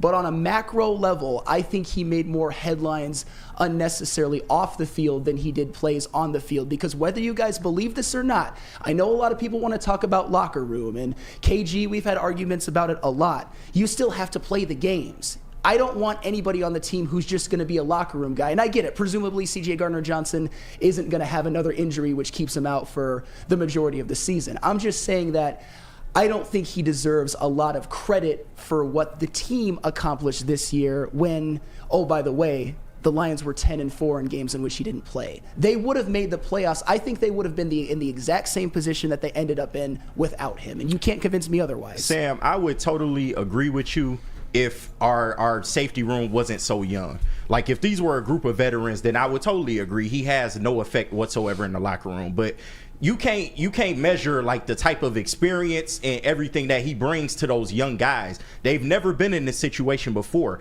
They've never seen postseason football. You don't think he helped them at any point during this journey at all? Broder has chimed in, and he's been a key player on a playoff team 4 to 5 times in his career. Yeah, the guy's been on winners. He has walked the walk, and that's my problem. Like, all of a sudden, this narrative, like, people act like he hasn't been there and done that in this league. He's also been the same player the whole time, but yet he keeps finding his ways on teams. If it was that much of a problem, he would be considered a locker room cancer and people wouldn't want him. Real quick before we cut to the break, Neal is Bronco 81. Neal is so flippy floppy between Hutch hate and expectations and CJ GJ making one play in a playoff game, so he is a god. Did I say he was a god? See, you're missing the nuance too, Bronco 81. Darren McCarty sat in that chair over there. Every locker room, no, not that guy. Darren McCarty sat in that chair, not today. Every locker room needs one of those dudes. You just do. It's part of the makeup of a locker room. And Hutch hate, no, not Hutch hate. I'm right about Hutch. We talked about this a couple days ago, Flannel, and I know this triggers everybody. I'm right about Hutch. When he plays at a high level, what is this football team? All right, but what is this football team when he plays at a high level? A winner. A winner. Elite. And when he doesn't, they're regular. But the thing about Hutch has always been that I think we all need to sit back and acknowledge that he had a phenomenal season. And in games that he didn't get a sack, it doesn't necessarily mean that he played bad. I think a lot of the analysis... When did they have their roughest stretch of football? That 7-week stretch between Baltimore and the game at Soldier Field. When was Hutch in his sack drought? He was, but Jared, when was he in his sack? Jared Goff was also a turnover. When was he in his sack drought? He wasn't getting a lot of sacks during that game, but they were also 4-3. It's not like they were losers or anything like that. And Jared Goff was a turnover machine in that time. No, but they were 4-3. It's not like they were losers or anything. 4-3 is not losing. Right. Okay, fine. So we can all say that even though Jared Goff wasn't great during that time period, even though he was against the New Orleans and Los Angeles Chargers, I'll give him that even though Aiden Hutchinson didn't have sacks, you look at, I know you guys, for some reason, the Aiden Hutchinson pushback, you guys have all been psyoped into believing that pressures are as important as water breaks. I'm just saying that he was impactful all season long, and sacks are a more random stat than right. But when he's dominating the game, they are an elite football team. So I am right. Yeah, but I am right. But he dominated more than you give him credit for. He's dominated a lot so of now the we're season. getting granular on it. Okay. Let me get granular about wintertime in Detroit. It's better with comfort foods from Big Boy. Try the veal parmesan, Spenny. Oh! The Southern Comfort Chicken Bowl, thick, hearty, pause. How about breakfast? The stuffed potato pancakes, they are back. The classic, the lumberjack, the Santa Fe garden omelet. Also new apple pie hotcakes that are too good to miss. Top it all off with a gingerbread shake for dessert. Stop by your local Big Boy today, one of Newsweek's best restaurant chains of 2023. Big Boy's a Detroit institution. Stop searching for a vehicle and start finding one. Les Stanford Chevrolet Cadillac makes it easy. We harness the power of multiple dealerships and own the biggest selection of GM brands in the area to get you the car you need. With the Les Stanford Group, you'll have access to 4 different dealerships, providing you with more makes, more models, and more choices. We're connected to more than 1,000 vehicles. And with so many high-quality CPO vehicles available, you'll find new car quality at pre-owned prices. You can start and end your search at lesstanford.com today. Come to any Lady Jane's Haircuts for Men for an award-winning haircut experience from one of our talented stylists and register for a once-in-a-lifetime opportunity to win an all-expenses-paid suite for the 2024 NCAA tournament for you and 5 of your best buds. That's right, college basketball's most elite event. You and your 5 best friends just get to any Lady Jane's today for an award-winning haircut experience and automatically register to win the trip of your dreams. Lady Jane's Haircuts for Men, open 7 days a week. Walk in anytime. Lady Jane's, it's wicked awesome.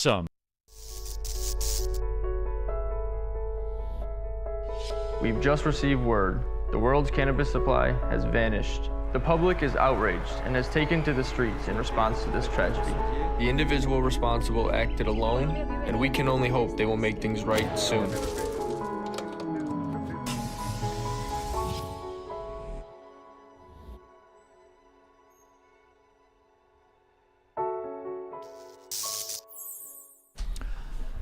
Want the very best in Detroit sports wearables? WoodwardSports.com/shop. Yes, the Stoke Not Scared t-shirt, hoodies, beanies, hats, all of it. Baseball, football, basketball, hockey. Get the Sun God shirt. Get the Spencer Raxter original Jack Campbell meat missile shirt.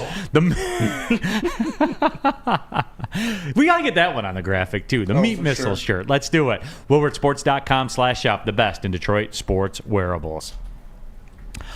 All right, keeping it pushing here. Big D Energy, Neal Ruhl, Sam Flannel, in for D-Mac, who was a late scratch. KG in the house, Spencer Raxter in the house. All of you in the WoodwardSports.com chat thread. It's a spirited show. What is today? Tuesday? Wednesday? It's Tuesday. Yeah. Spirited show for a Tuesday. I know we got to get to the rest in peace. There's a Pistons topic I want to get to. We'll do the rest in peace coming up in about 7 minutes. Just wanted to touch on this. I know where this is going to end up going. At least I have a feeling where this is going to end up going, and I don't want it to go there, but ultimately it will.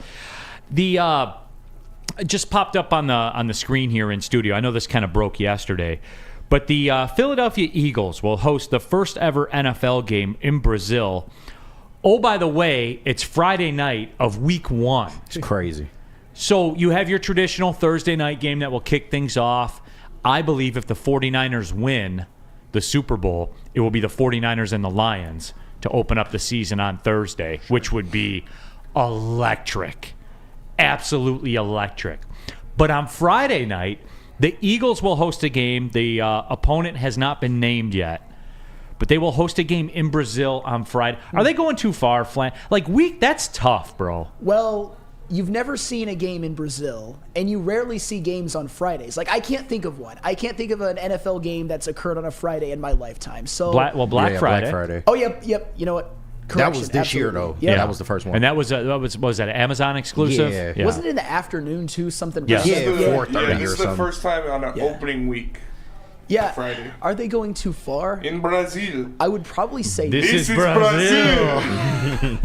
I would probably say no because people are going to watch. Oh, there's no doubt you're starved, man. And that's and it's week 1, and it might be just looked at as, oh my goodness, another day that I can watch football. If That's how I look at it. Right, and that's where I'm at too. And especially if you're an Eagles fan, you're going to watch that game. The Eagles obviously have a big fan base and all of that, but even just in the NFL overall, it's got its own, it's going to have the night to itself in terms of sporting events, because Friday night traditionally, at least when it comes to football, it's college football, yeah. There's some, but nothing really too marquee. Obviously high school, but that doesn't really matter. That's kind of more local, but it's not gonna have a ton of competition when it comes to what sporting event to watch. I mean, you might get a random MLB game or something like that, but we all know that football is gonna be king that night. So I think it's gonna do well. I think it's gonna get good ratings, and because of that, no, football hasn't gone too far. I think we're just starved for more, and that's okay, by the way. Yeah. Who farted in the WoodwardSports.com chat thread, going back to the CJGJ discussion, Sam doesn't understand swag. That's a fair statement. Oh, well, yeah. Absolutely. That is an absolutely fair statement. That's for sure. And I'll tell you what, that was not sarcastic. I don't have an ounce of swag, but that's okay. Yeah. I'm a vanilla man, but I I embrace think it. you got your own swag, Flannel. I appreciate that. It's Yes. funny. Obviously, you do too. Yes, Catspot, I do understand that the time difference is minimal in Brazil. I don't believe there's any time difference, as a matter of fact, because time differences go all the way down the whole globe. That's right. And this is Brazil. I'm saying, Catspot, that when you open the season, I would assume it's an Eagles home game that they're giving up, number one. And number two, It is. you open the season in Brazil to open the NFL season. I don't think that's very fair to the Eagles, man. Yeah, Like that's I mean, it's not. It is tough, but I also think it's smart because I would assume they kind of requested it this way, because when in the season would you want to go overseas? Probably at the beginning of the season to get it out the way, because that's kind of like the toughest stretch for a lot of players is doing maybe 3 to 4 weeks of football and then having to go international, and you get the time differences and all that. I think first game of the year, I wouldn't say it's a wash, but like if you're gonna lose a game, you probably want to lose week 1, get it out the way, and then you got the rest of your season to look ahead, just dealing in the U.S. So I think it's kind of a smart move. I love when people can make me think in real time, because at first I was just all about, it's football, everybody's going to watch, but the Eagles giving up a home game aspect is an interesting one, because I'm sure those Eagles fans want to get back to Lincoln Financial Field, I think that's what it's called, and watch their team play. I mean, and then get arrested. Yeah, Hell probably. yeah.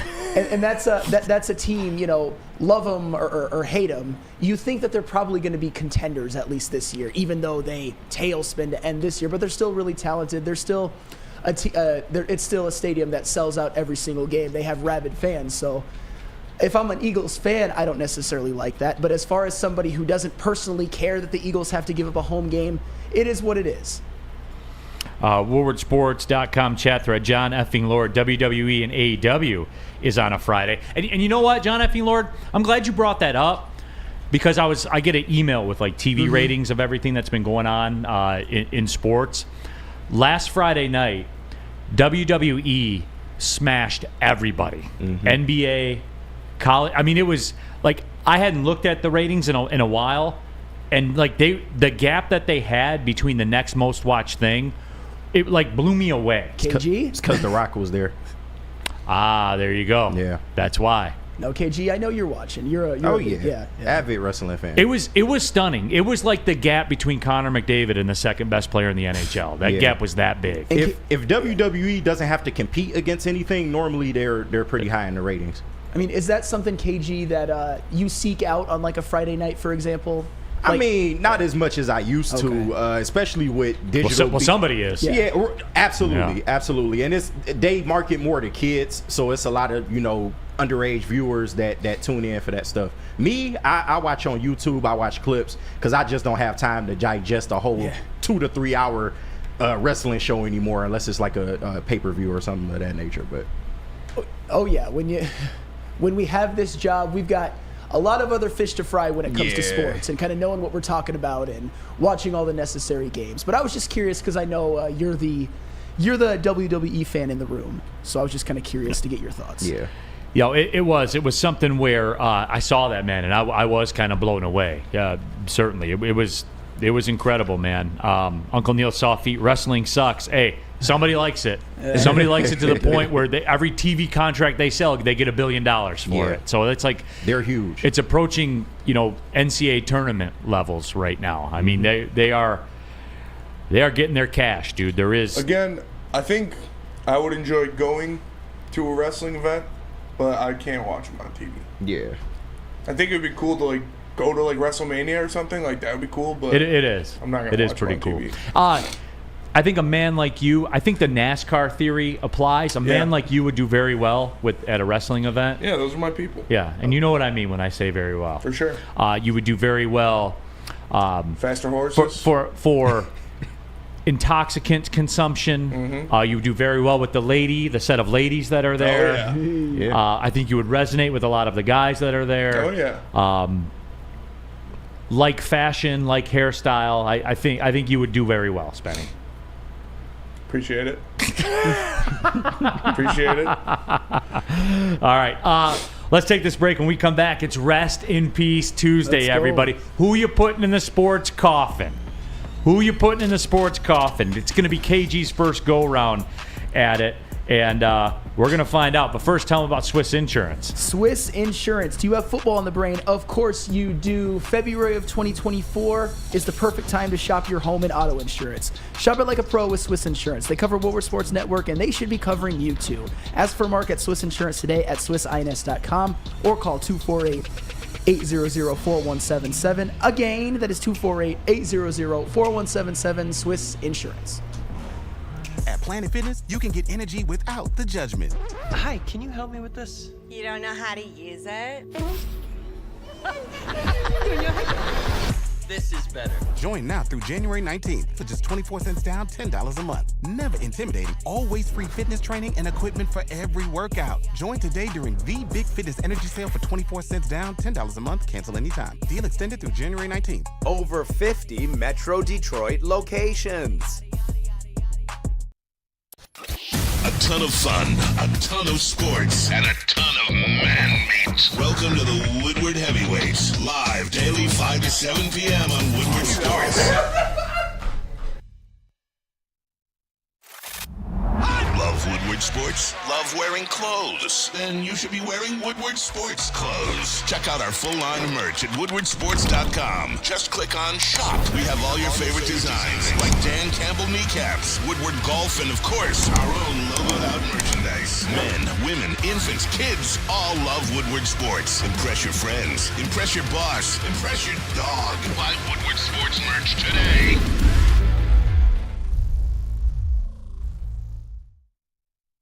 Rest in peace to the same old Lions. Guess what else has found the grave? That same old tired rock, paper, scissors game. Jack Labrador's revolutionized that tired game with 2 new symbols and a franchise-changing 3-point play. Discover the action at jacklabrador.gg and find out why once you go Jack, you'll never go back. You can play it now at jacklabrador.gg. Never, ever? Ever? Keeping it pushing here. Big D Energy, Woodward Sports Network. Now, KG, who's in the sound booth. By the way, Neal, Ruhl, Sam Flannel, in for D-Mac, who was a late scratch. Spencer Raxter as well, of Faster Horses infield fame if he ever went. I've never been. But he needs to go. But like I said, I feel like I'd do well. If any of you out there have an extra ticket, yeah, I'll go. Spencer Raxter will show up. Slam some beers, look at some white girl titties, like what, Yeah. What more can you want? I don't like country music that much at all, really, but you could get into it. I could fit in there. I'll buy some overalls, like, among other things that you'll bring. Yeah. Oh yeah. Oh, dude, yeah. I love it when it hits him. Yeah. He just agrees, but then he thinks about it and it hits him. He's like, oh, yeah. Like, he always drops an O in front of it. Like, when it really resonates, he just says, yeah. You can tell he's thinking about it when he says, yeah. This is the poker stuff working. You can tell he's thinking about it when he says, yeah. But when it hits him, he's like, oh, yeah. Yeah. Like a gram and a half before Pastor Horses and go out there. See? Just that perfect vibe of colors starting to hit. Oh, yeah, that would be good stuff. Hide your daughters. Hey. Oh, boy. But it is. So KG's here. Like, he's going to be our sound guy going forward. He's familiarizing himself with the board right now. So the Undertaker drop I couldn't find it. You couldn't find, but we're gonna get there, so don't worry. We'll next week he'll have it down for you on God, right? Yes. Yeah, he'll have it for you next week. But is time. Can I go first? For rest, Spencer Raxter, yes, in the back of the room. Yes, please. Okay. Lead us off for today's Rest in Peace Tuesday. All Who right. are you putting in the coffin? Rest in peace, R.I.P. to Jaylen Brown. Jaylen Brown is absolutely cooked. You will never win a championship with Jaylen Brown being your second best player. First of all, can't dribble with his left hand. Second of all, had 5 points against the Lakers without Anthony Davis or LeBron James on the court. 5 points on like 20% shooting, was getting cooked by Austin Reeves, and then got benched in the fourth quarter. Jaylen Brown, worst contract in the NBA. He is cooked, and you know why I know he's cooked? Because he's doing the slam dunk contest. That's how I know he's cooked.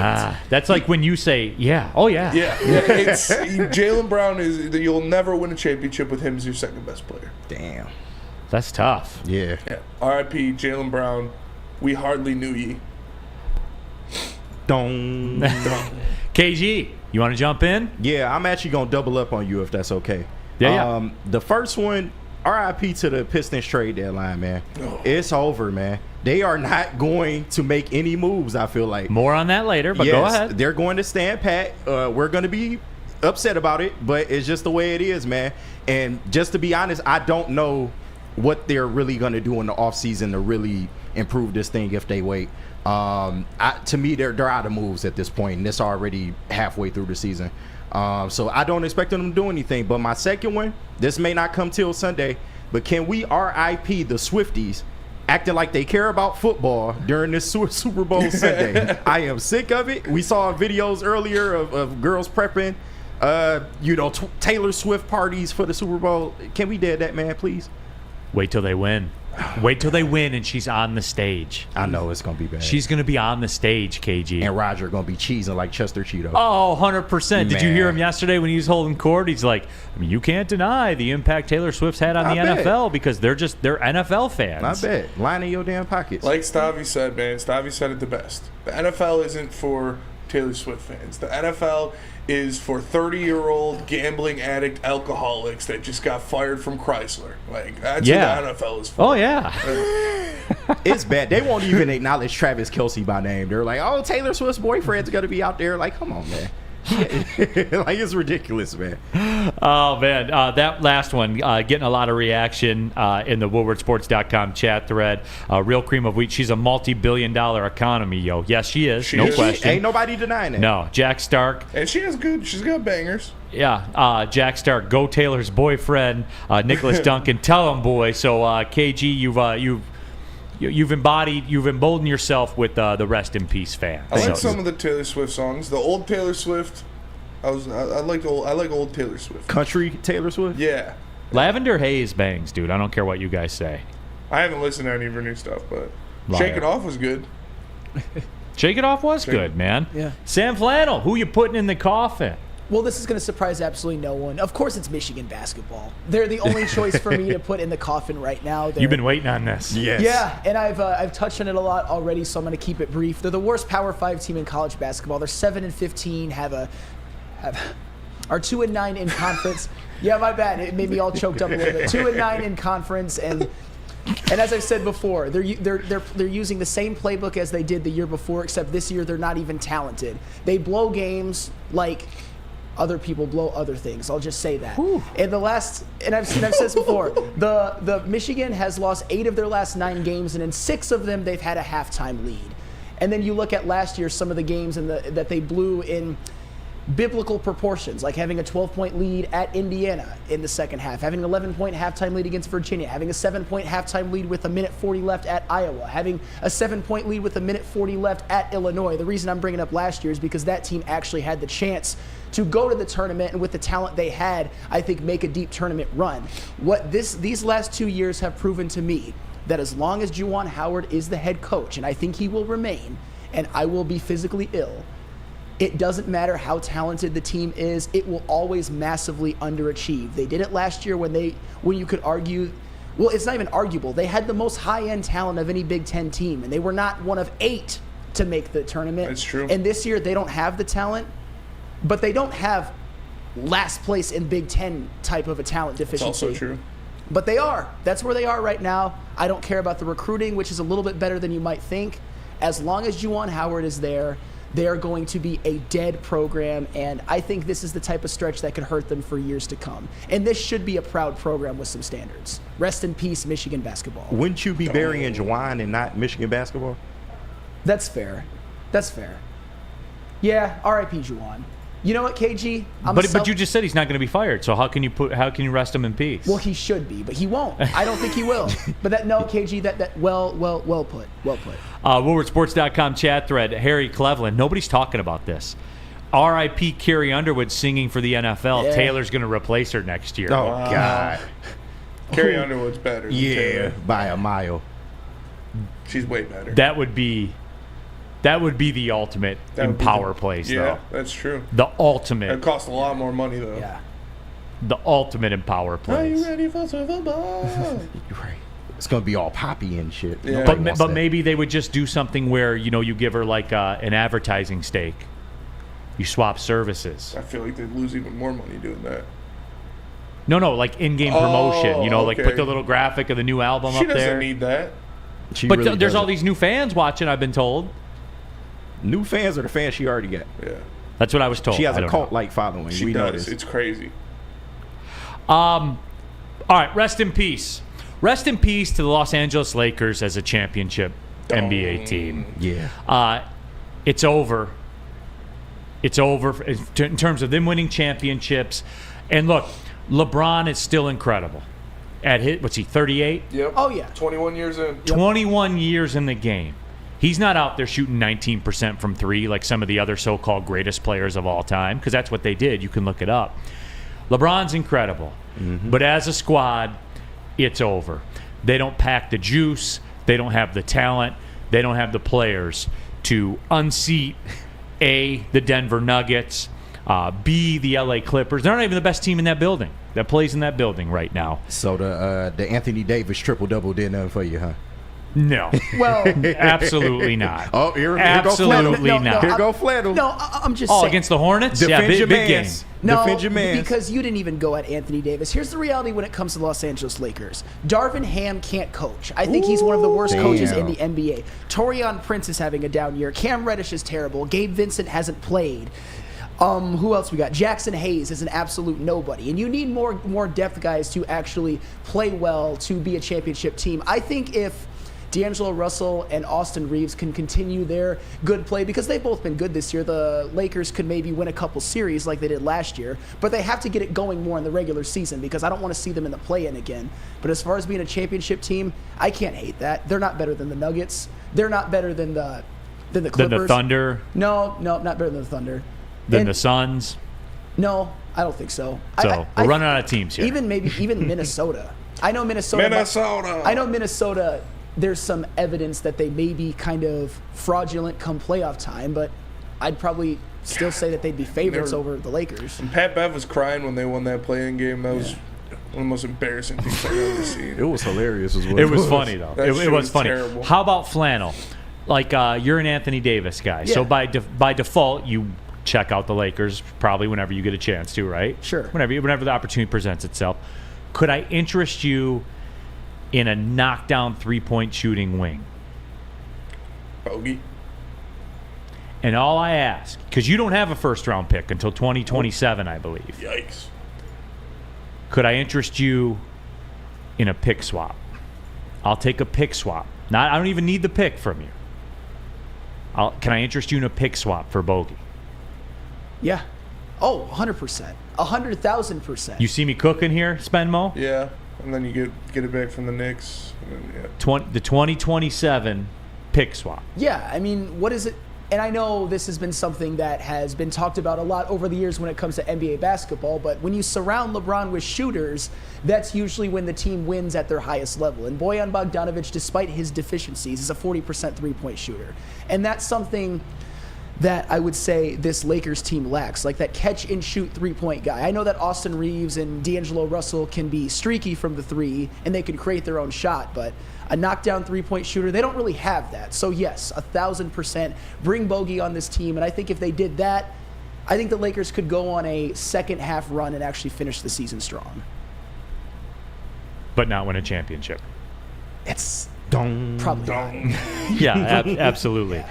I just figure like 2027 by then, like Bron's done, AD's gone, and they go through the circle of life. Oh, yeah. Yeah. Yep. And Poverty franchise. And incoming. And you would have the ability to swap first-round picks with them. Yeah, you said poverty franchise and you said incoming. But the funny thing is, there's precedent of the Lakers being a poverty franchise. Like the later years of Kobe when he was hurt. Yeah. It happens to the best of them. The Celtics have been a poverty franchise before, too. It comes for you at some point. The Bulls were a poverty franchise after Michael Jordan left for a long time. The Celtics were a poverty franchise. Yes, they were. After the Bird administration left. They were poverty. Oh, they had Rick Pitino as coach. The Pistons are a poverty franchise. Yes, they are. Yes. Currently. They were poverty. Then they were back-to-back champions. Poverty again. Then champions again. And now they're poverty again. And trending, and then they'll make their way back. It's circle of life, everybody. Hey. I'll tell you where you can you won't get a poverty haircut at Lady Jane's. I know that. Oh, no. Come to Lady Jane's Haircuts for Men for an award-winning haircut experience. Register to win a trip of your dreams and all expenses paid suite for the 2024 NCAA tourney. That's right. No expense spared for you and 5 of your best buds. Lady Jane's Haircuts for Men open 7 days a week. Walk in anytime. It's wicked awesome. At Planet Fitness, you can get energy without the judgment. Hi, can you help me with this? You don't know how to use it? This is better. Join now through January 19th for just 24 cents down, $10 a month. Never intimidating, always free fitness training and equipment for every workout. Join today during the Big Fitness Energy Sale for 24 cents down, $10 a month. Cancel anytime. Deal extended through January 19th. Over 50 Metro Detroit locations. A ton of fun, a ton of sports, and a ton of man meat. Welcome to the Woodward Heavyweights, live daily 5 to 7 p.m. on Woodward Sports.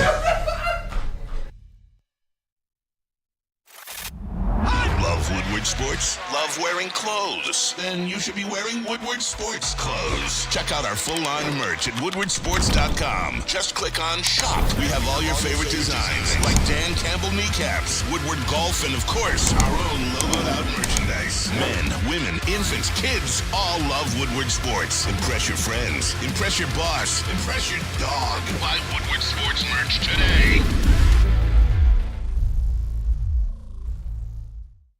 What happens when you run a great business for over 50 years? You expand and offer more products to more people. This is exactly what Les Stanford did by adding Les Stanford Buick GMC. The same great service that customers have come to know and trust. On Woodward Avenue, just south of 9 Mile.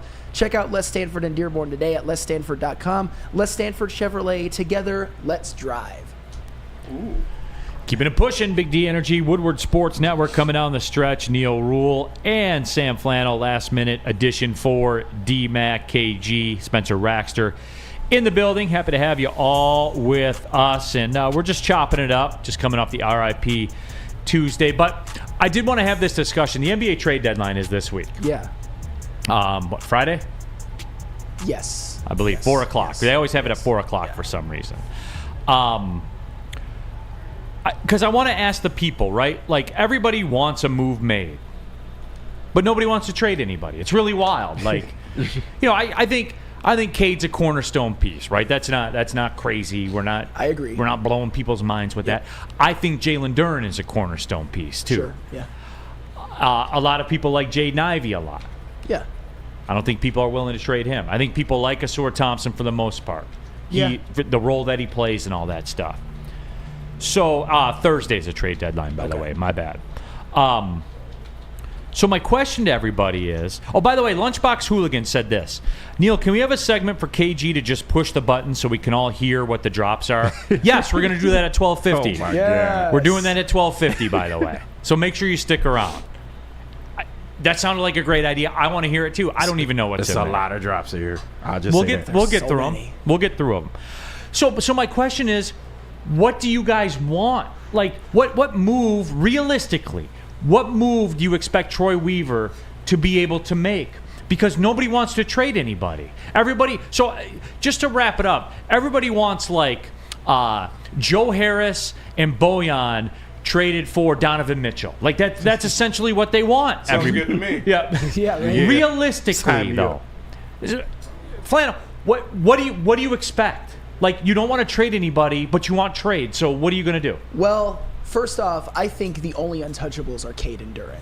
I'm not saying that I don't like Ivy. I'm not saying that I don't like Asar. I'm not saying that I don't like Sasser or anything like that, although I think he's closer to untouchable than you might think. But still, I think there's assets on this team like an Ivy that I would personally be willing to move and get somebody that can help this team in the here and now.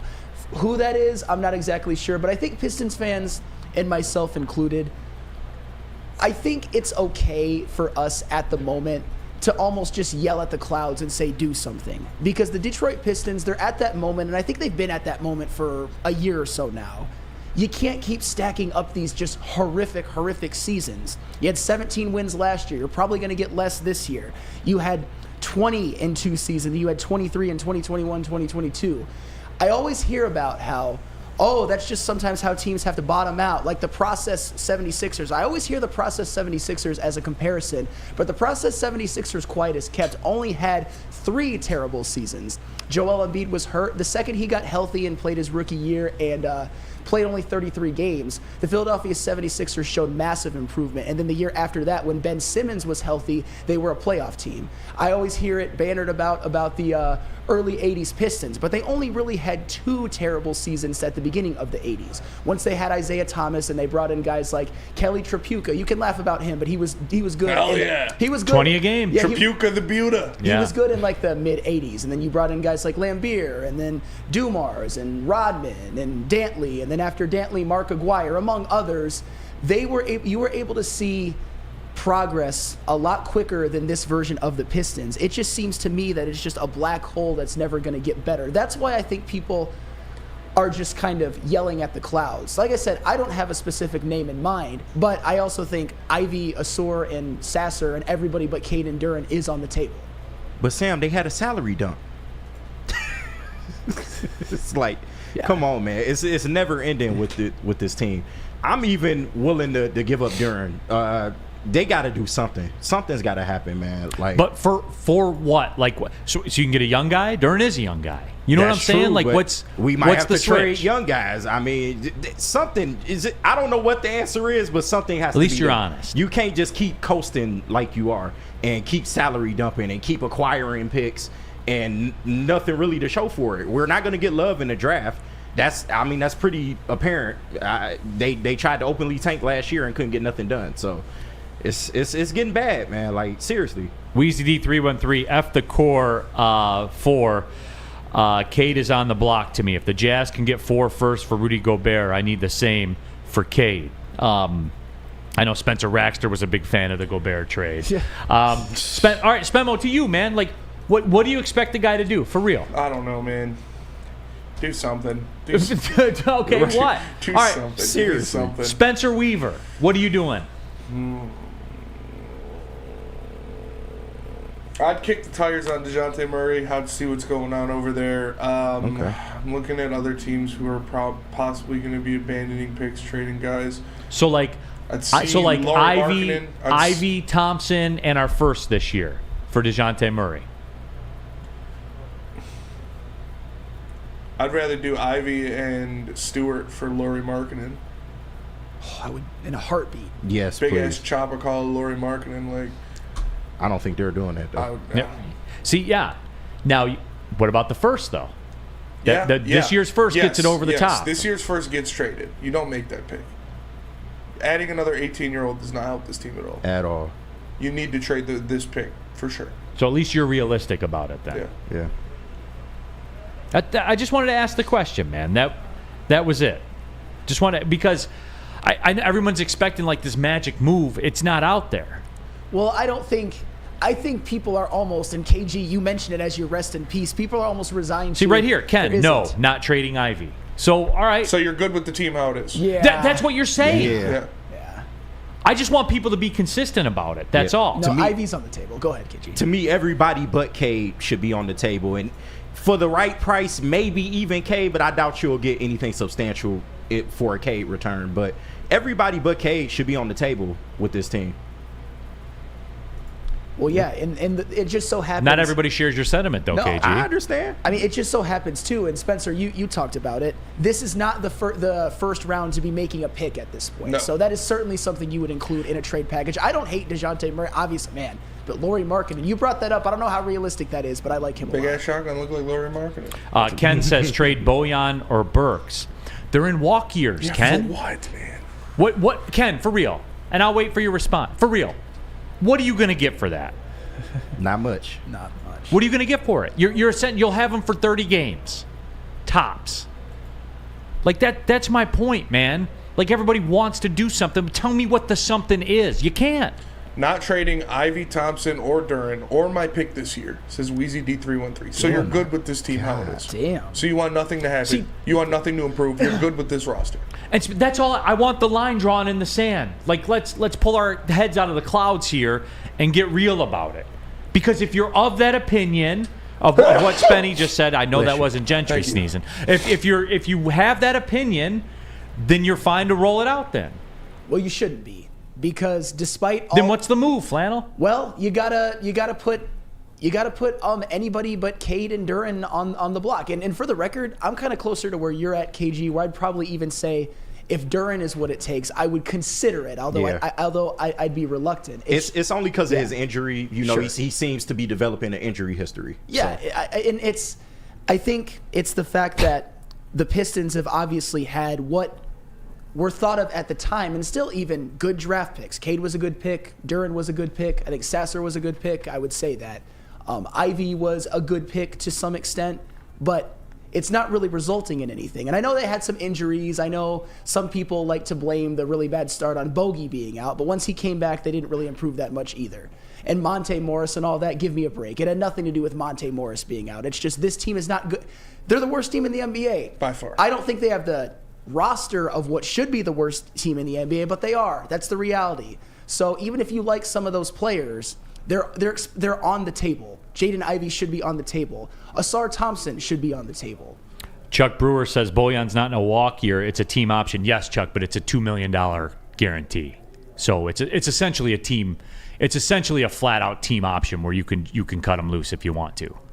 So again, you know, it's that, or you give him the $23 million or whatever he's supposed to make next year. So again, Chuck, I asked a question: what is Alec Burks and Bojan going to get you when essentially you can cut ties with them? You know, a couple of seconds back. Yeah. Like, I mean, that's really what it is. And finally, Harry says, bring in Taco Fall. There we go. So there we go. He'll All solve right, it. when we come back, KG is going to push every drop button we have on the show. And we're going to see what they are. All right. I mean, Spencer, I'm irrationally excited. Electric for this. segment. All right, hurry up. Get through the break. Flannel Dispo. Visit Dispo Dispensary today for exclusive new deals and experience a team that curates an unbelievable atmosphere. Mixed with fresh inventory from Michigan's largest variety of products. Come through our stores and order on Dispo Dash today. New year, new deals, same plug. Dispo Dispensary, disposhops.com, your local cannabis plug.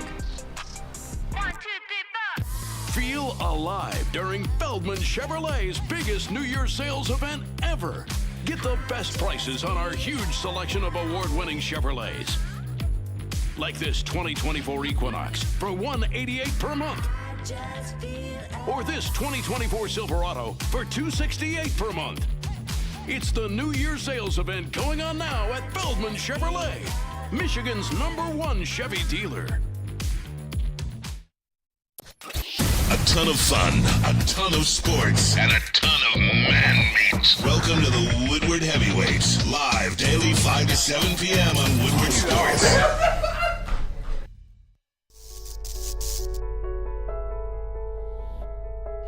We've just received word. The world's cannabis supply has vanished. The public is outraged and has taken to the streets in response to this tragedy. The individual responsible acted alone, and we can only hope they will make things right soon.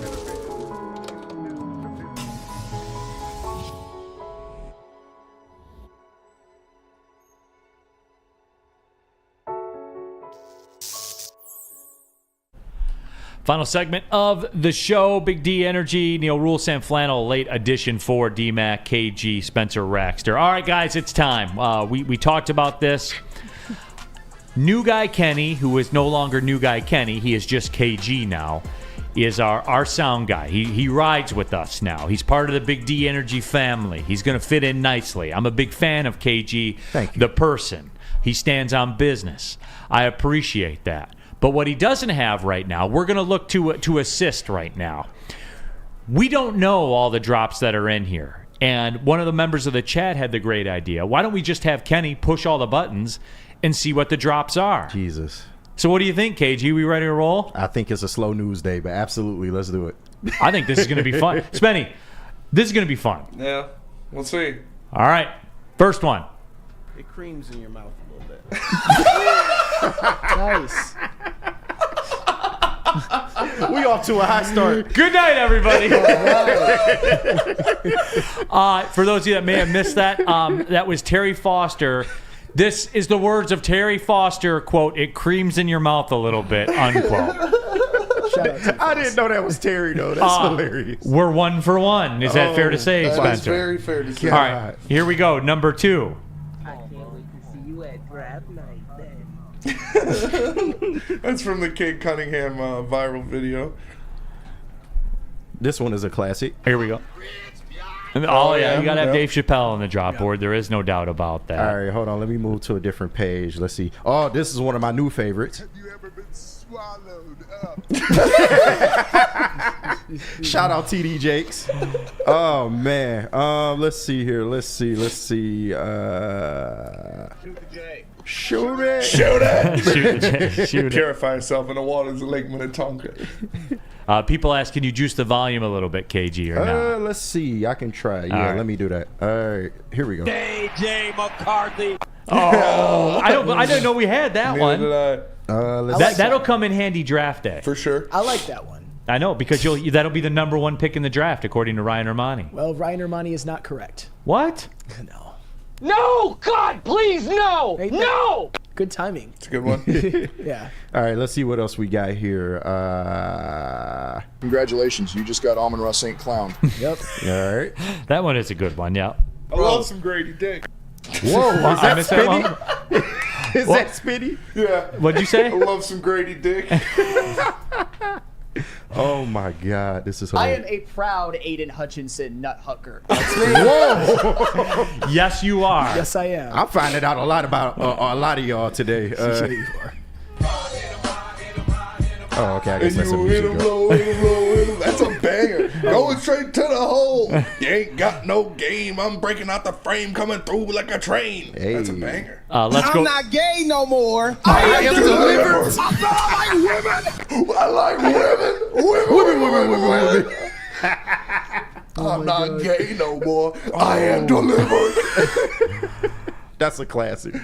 All there is just laugh emojis across the chat right now. Jesus, What? We're here doing it. KG going through every drop we have. I'm curious too. So far, they're pretty much all bangers. All right, what do we got next, KG? You are trash.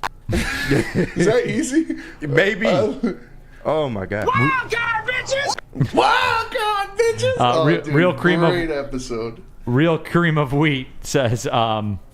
I feel dirty just listening to this. I would agree. I certainly would agree. What else we got? Why you always lying? Hey. Classic. Big classic. Doesn't matter if you have one ass cheek and 3 toes. I will beat your ass. Okay. All-time quote. Yep. Yes. Let's see. Right. Steve Lehman. Smoke weed every day. Steve Lehman says you're going to come across one that's going to get you guys canceled. It's not me saying it. Mm-hmm. Right? We have diplomatic immunity, We right? do. Yes. You're the president. Oh, we do. Okay, you're Hey, right. Absolutely. That's terrible. That's a staple. What else? Let's see. No, God, Oh, we did please, that no. one. My God, okay, it's happening. Everybody stay calm. Oh, I didn't know it was A lot of follow-up to people's that. thoughts when Sam Flannel starts to talk. All right, next. You ain't got to go home, but you got to get up out of here. Bye. Oh, I'm hurt. Oh, my neck, my back. My neck and my back. I'm gonna need $100,000 But or I'll- 40. Classic. Straight cash, homie. Straight cash. Yeah, Damn that, right. that one's a staple too. I have no clue whose evil laugh I that think is. that's easy as well. Oh shit. You're fired. Shout out Vince. Oh, really? Danny G says the best one's still the first one. It creams in your mouth a little bit. It's still my favorite. Yes, that's a classic. Did they take the Jeff ones out of there? Because the Jeff ones are good. Let's see. I did see a Jeff one. I got to go back and find it. I can't find it. The drops live in perpetuity. That's true. Those are intellectual property of the show. 100%. I got the D.O. double jizzle. Is that D-Man? Yes, D-Man. What'd you say? He said, I got the D.O. double jizzle. Oh, I got something in here that KG doesn't have. Oh, shit. I got this one. This is a classic all-timer. 1 second. You put my clock into your mouth. Oh, I love it. This is a good one. And then I also got this one. You got to let the meat slap meat. You got to let the meat slap meat. Those are staples. Those are two I KG, the people want to ride off with the Terry Foster. Okay, I got you. Let me go back to that one. Yeah. So we'll do this. We'll wrap up the show. There's more that we got to get to tomorrow. I think that'll be like our spring cleaning project. We'll go through. We'll see what we got. But in the meantime, appreciate everybody tapping into the show. And KG, give the people what they want. It creams in your mouth a little bit. No more needs to be said. Thanks for tapping into Big D Energy on the Woodward Sports Network. Well, see you later.